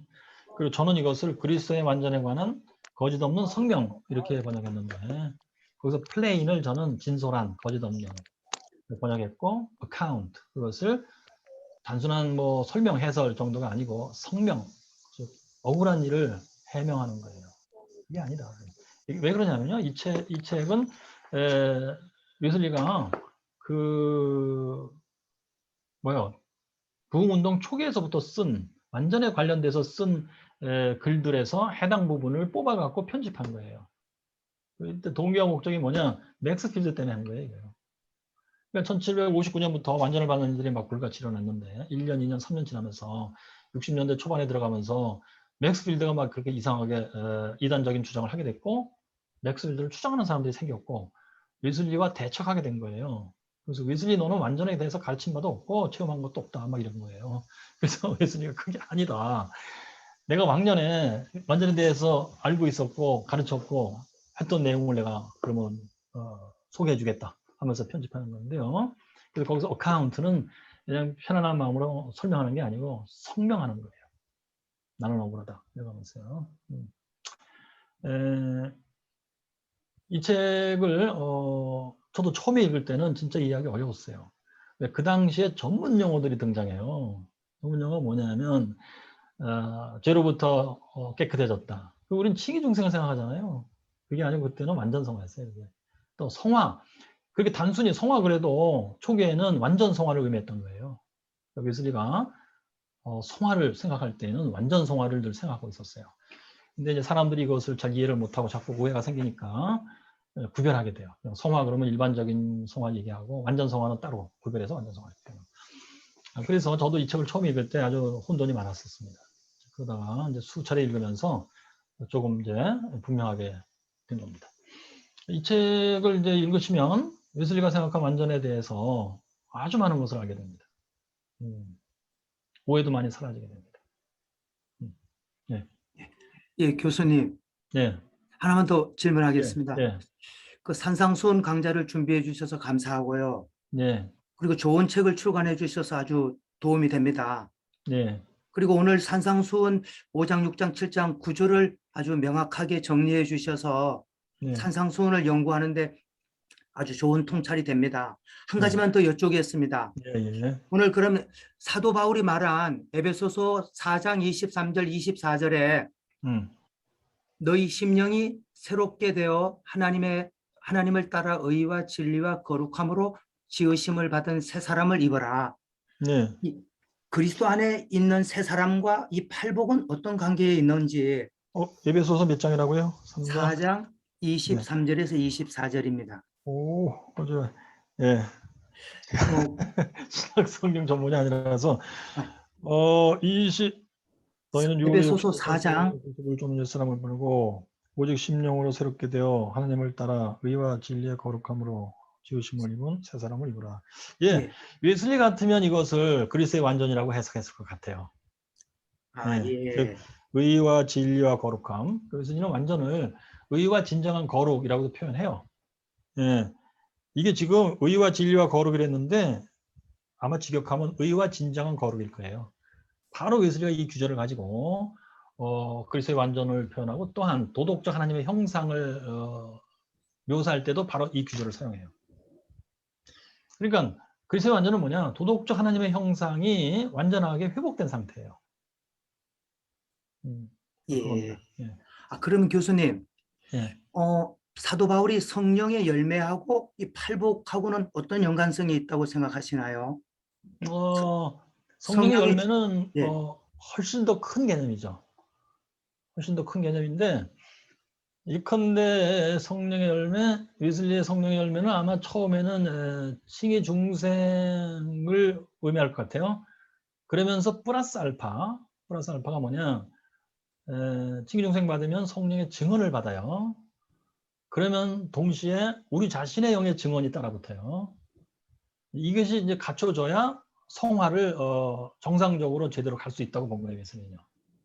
그래서 성화할 때 성령의 증언이, 즉 성령의 증언은 뭐냐? 너는 하나님의 자녀다 이거예요.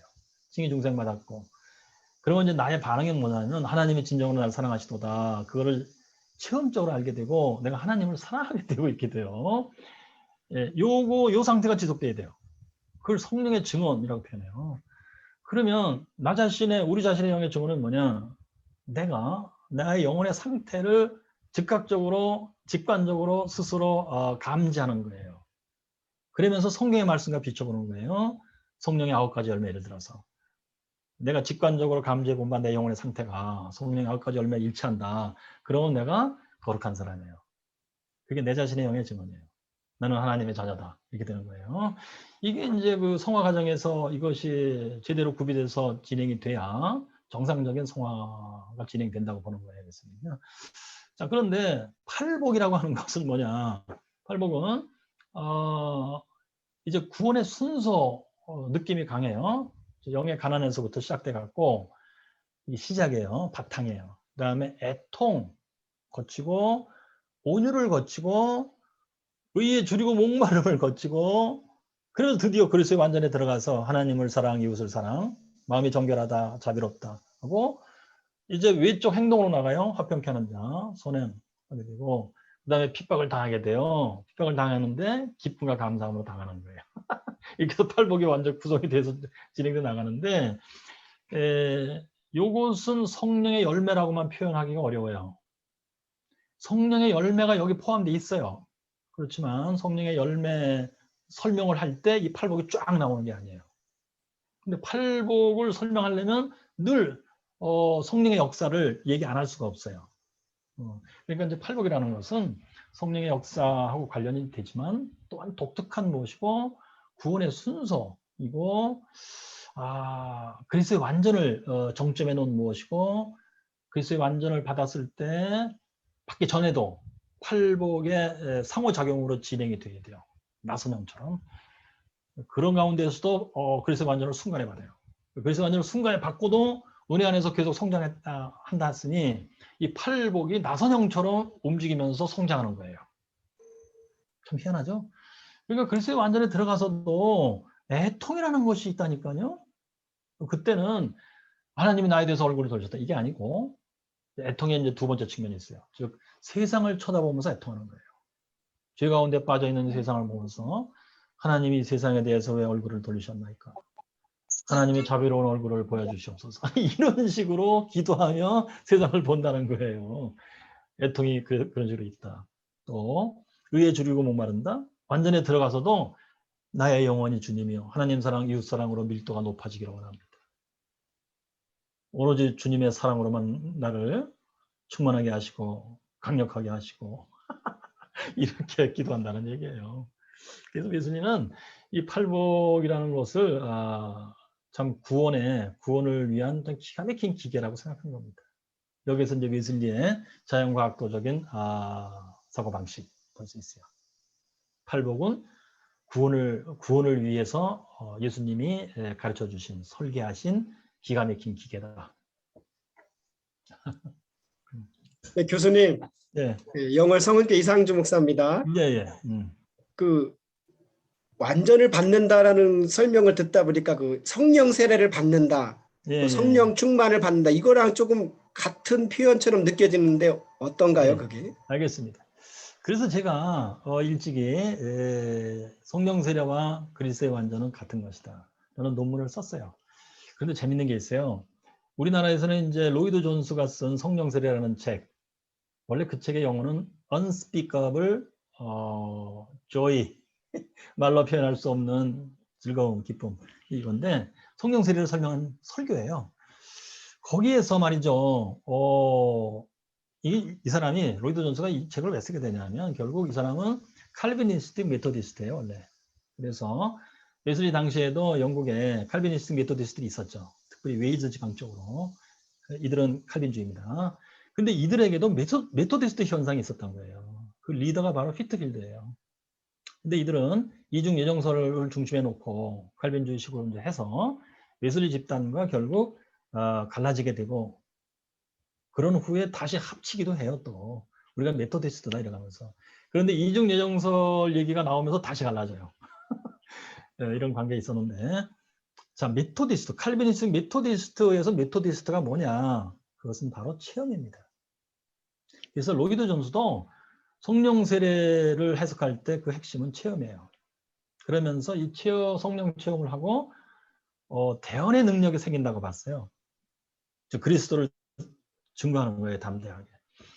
그렇다면 뭐냐? 성령 세례 받기 전에는 이게 이제 칼빈주의 세계에서의 무슨 문제 같은데 대언의 능력이 없다는 거예요. 체험이 없기 때문에. 그래서 심지어는 로이드 존스는 성령 세례 있기 전에는 조용한 구원이라고 표현해요. Quiet salvation. 그건 뭐냐?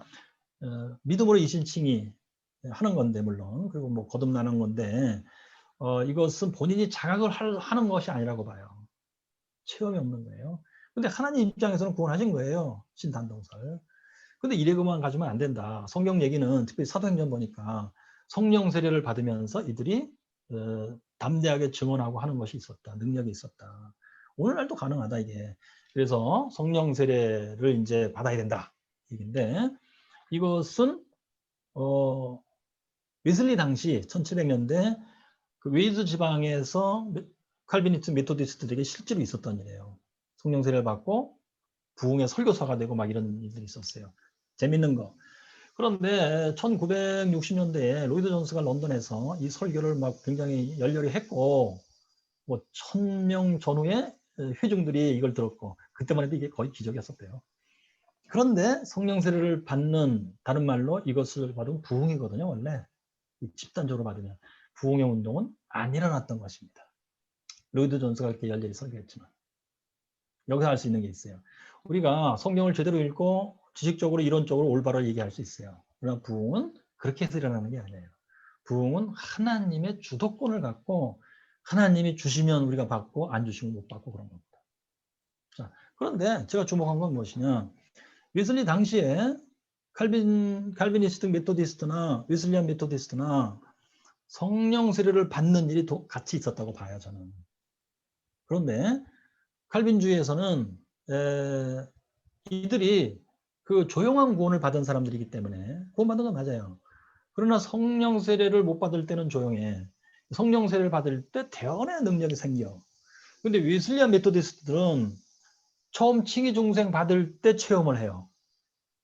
그건 성령의 증언 때문에 그래요. 그래서는 대언의 능력이 있는 사람들이에요. 근데 그 후에 성령 세례를 받는 일들이 터져요. 그때는 다시 대언의 능력이 생기는 게 아니고 그때는 그리스도의 완전을 받는 현상이 터져 이들은. 그래서 심지어 1759년 이후로 완전 받는 일들이 자꾸 생기니까 웨슬리의 최측근 플래처라는 사람이 제안을 해요. 이것을 우리는 이 현상을 성령 세례라고 부르자 그랬어요. 사실 맞는 말이에요. 하나님 입장에서 성령 세례를 부으신 거예요. 근데 웨슬리가 그걸 반대해요. 왜냐하면 두 가지 이유. 하나는 이제 그 당시에 웨일즈 지방의 칼빈이즘 메토디스트들도 성령 세례를 받고 성령 세례라고 부르고 있었단 말이에요. 그런데 웨슬리안 메토디스트들이 이것을 성령 세례라고 부르면 혼동되는 거예요. 이게 그렇지? 그 칼빈이즘 메토디스트들이 그 성령 세례를 하면서 부여한 의미가 그대로 이쪽으로 넘어오면서 그런 걸로 이제 생각하면 오해가 된단 말이에요. 그래서 반대. 둘째, 성경에 이런 것은 완전이라고 표현했다. 예를 들면 마태복음 6장 하나님이 완전하신 것처럼 너희도 완전하라. 이런 거라든지 또는 구약 성경의 에스겔서에서도 내가 이제 맑은 물을 뿌려서 너희 영혼의 모든 더러움을 다 씻어내고 너의 가슴에 내가 율법을 새겨주겠다. 모든 더러움을 씻어내고 이게 이제 웨슬리가 볼 때는 완전을 의미하는 단어들이에요. 자, 그러므로 우리는 이것을 성령 세례라고 부르면 안 되고 완전이라고 부르자. 그렇게 해서 지금까지 온 거예요. 자, 그런데 저의 해석은 이겁니다. 하나님 입장에서는 성령 세례라고 부르는 현상을 우리에게 주시는 거예요. 사도행전에 묘사된 바 그거. 그런데 칼비니스트 메토디스트 같은 그 상황에서는 즉 quiet salvation을 받는 경우 그 틀린 거 아니에요. 그런 것도 있어요. 그런 경우에는 성령 세례를 받아갖고 나타나는 결과물이 능력 세례예요. 대언의 능력이 생겨요. 담대하게 복음을 전거예요. 오케이, 좋아요, 맞아요. 근데 웨슬리 집단 같은 데는 성령 세례를 하나님 주시면 이들에게는 그리스도의 완전 성화, 그런 결과물, 열매가 생기는 거예요. 이것도 맞아요. 그래서 저는 그래요. 로이드 존스가 맞게 얘기하는 게 있는데 틀리게 얘기하는 게 있어요. 뭐냐면 이 사람은 이런 시각으로만 자꾸 보는 거야. 그래서 웨슬리의 5월 24일 회심 있잖아요. 그것을 성령 세례라고 해석하게 돼요, 결국. 그러니까 웨슬리는 그 전에 조용한 구원을 받았다는 거야. 그러다가 5월 24일 날 성령 세례를 받고 자각하면서 대언의 능력이 생기고 막 이랬다. 그래서 부흥 운동이 시작되지 않았냐, 그때부터. 이렇게 하는데 웨슬리 자신이 와서 들으면 경악할 거예요. 아니, 나는 그것이 회심 체험, 즉 그때 나는 처음으로 예수 믿고 죄사함 받으면 거듭난 거였다. 웨슬리가 주구장창 그 얘기 하거든요. 그래서 이것이 로이드 존스가 50% 맞게 보고 50% 틀리게 본 거예요. 근데 웨슬리도 잘한 건 아니에요. 왜냐하면 성령 세례라는 단어를 아예 안 쓰게 돼버리는 거야. 예. 하나님이 하시는 역사는 성령 세례라고 불러야 돼. 왜? 사도행전에 성령 세례라고 돼 있으니까. 그러면서 성령 세례를 받고 우리는 그리스도의 완전이라는 열매를 얻는다. 이렇게 얘기했어야 맞아요. 그러므로 제가 볼 땐 그래요. 로이드 존스 식의 해석이나 웨슬리 식의 해석이나 둘 중에 어느 하나가 맞다 그게 아니고요. 성경에서는 진짜 이 두 가지를 다 포함하는 얘기들이 다 들어있어요. 그래서 우리가 편협하게 생각할 필요가 없어요. 하나님이 왜 그렇게 다양하게 역사하시는지 저는 모르겠어요. 그렇지만 아마 인간의 다양성도 이유 중에 하나가니까 그래요. 웨슬리안 스타일의 사람들이 있어요. 드라마틱하게 막 체험적으로. 근데 장로교 스타일로 차분하게 처음부터 끝까지 단계 배워가면서 그런 가운데 참 신앙이 성숙하고 그런 스타일들도 있어요. 하나님은 직접 만드신 인간의 다양성을 다 존중하시고 거기에 맞게 역사하신다고 저는 봐요. 근데 단 한 가지 제가 경계하는 게 있어요. 무엇이냐, 뭐 신단동설, 신의 협력설 이런 것들은 조금씩 위험한 표현들이에요. 그래서 저는 개인적으로 웨슬리의 그런 신학 방법론은 뭐냐 했을 때 신은 순응설이라 하는 이름을 붙이게 되는데요. 그것이 저는 맞다고 봐요. 신의 협력설은 원래 카톨릭의 개념이에요. 하나님도 하시고 우리 인간도 한다는데 성경 얘기는 절대로 그게 아니에요. 그 다음에 하나님이 알아서 하시고 우리 인간은 뭐 하는 게 아무것도 없다. 이것도 성경이 잘 안 맞아요. 그래서 결국 그 신흥순응설에는 이 신단동설 요소, 신의 협력설 요소를 다 포함하고 있어요. 신단동설 요소는 뭐냐?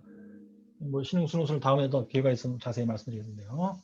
신단동설은 1예요. 하나님이 다 하신다. 1 이렇게 돼 있어요. 신의 협동설은 1, 2예요. 1 하나님이 하시고 우리가 또한 해야 돼요. 2. 그런데 신흥순응설은 1, 2, 3이에요. 1 하나님이 먼저 하셔야 되고 2 우리가 순응해야 돼요. 순응은 은혜의 수단 사용해요. 그리고 간구고 기다리네요. 3은 하나님이 홀로 하는 거예요. 그러니까 1과 3은 신단동설이에요. 2는 신의 협력적인 요소가 들어있어요. 그런데 주의할 점. 신의 협력설은 1, 2 인간이 하는 일에 공로와 능력을 부여하는 거예요. 그게 카톨릭이에요. 그래서 뭐 성만찬을 받는다 그럴 때 그리스도의 은혜가 내게 들어와. 그게 하나님이 하신 일이고 내가 그것을 받았으면 그것을 키우느라고 무지하게 노력해야 돼요. 선행과 기도를 통해서. 그게 인간이 하는 일이에요. 능력과 공헌과 능력이 거기에 끼어들어가게 돼요. 그러니까 뭐 성자 개념도 나오고 잉여의 공로 개념도 막 나오고 막 이렇게 되는 거예요. 신의 협력설적 사고 때문에 그래요. 성경이 안 맞아요. 그런데 웨슬리의 생각이 1, 2, 3이었기 때문에 신의 협력설적 요소를 끌고 들어와서 인간이 해야 될 바가 있어요. 근데 여기에서 공로와 능력을 다 빼버린 거예요. No merit, no power예요. 은혜의 수단을 사용한다고 해서 하나님이 이것을 공로로 인정해 주는 게 아니다. 이건 명령이기 때문에 당연히 의무다. 내가 해야 돼. 의무를 했는데 뭘 잘한 것이냐 이거고, 그 다음에 파워, 나를 거룩하게 하는 능력이 이 안에 들어있는 게 아니다. 은혜의 수단을 쓴다고 해서 내 영혼이 거룩해지는 거 아니다. 성화되는 게 아니다. 나를 거룩하게 하는 것은 오로지 성령 하나님의 능력이다. 당연히 맞죠. 자, 그래서 신의 협력설적인 요소를 갖고 들어왔는데 중요한 오류를 수정해버린 거예요. 노메리토 노파워. 그리고 신단동설적인 요소를 끌고 들어왔죠. 1번, 3번은 다 하나님이 홀라는 거예요. 인간이 거기다 뭘 더할 수가 없어요. 그런데 2번을 넣음으로써 인간은 그냥 가만히 있으면 되는 게 아닌 거예요. 그래서 제가 볼 때 웨슬리가 천재는 아니지만 굉장히 영리하게 잘 생각했어요. 루터와 칼빈을 웨슬리는 굉장히 존중했어요. 근데 미세 조정을 했다는 느낌이에요. 성경에 맞춰보려고 더욱 많이 노력을 해서 미세 조정했는데 성공적으로 했느냐 아니냐는 뭐 후세대가 평가할 문제겠죠. 네, 그래서 성령 세례와 그리스도의 완전은 굉장히 긴밀한 관계가 있어요.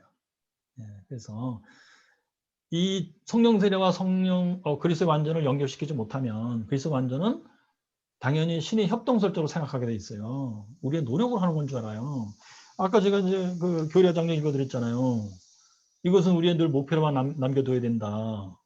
신의 협력설적 사고방식이에요. 사람의 노력을 하는 건데 그나마 겸손하게 표현해서 그냥 목표로 놓고 가자 우리 이렇게 한 거예요. 하나님의 약속을 하나님이 이루신다 라는 1, 2, 3에서 1번과 3번 요소를 생각 못했어요. 웨슬리 얘기하고 완전히 달라지게 됩니다. 네. 성령 세례를 집어넣어야 이건 하나님 하시는 일이거든요. 네. 그것 때문에 그리스도의 완전이라는 열매가 선물로서 우리한테 주어진다. 네. 이 개념을 만들 수가 없어요. 성령 세례를 빼버리면.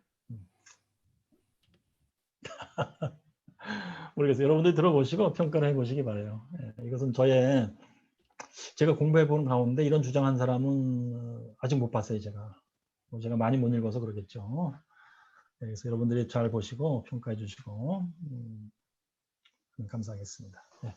자, 오늘 여기까지 하겠습니다, 여러분. 다음 시간에 우리 이제 그 산상수훈 설교 1번을 직접 읽으면서 공부하도록 하겠습니다. 네, 감사합니다, 여러분. 고맙습니다. 감사합니다. 수고하셨습니다. 감사합니다.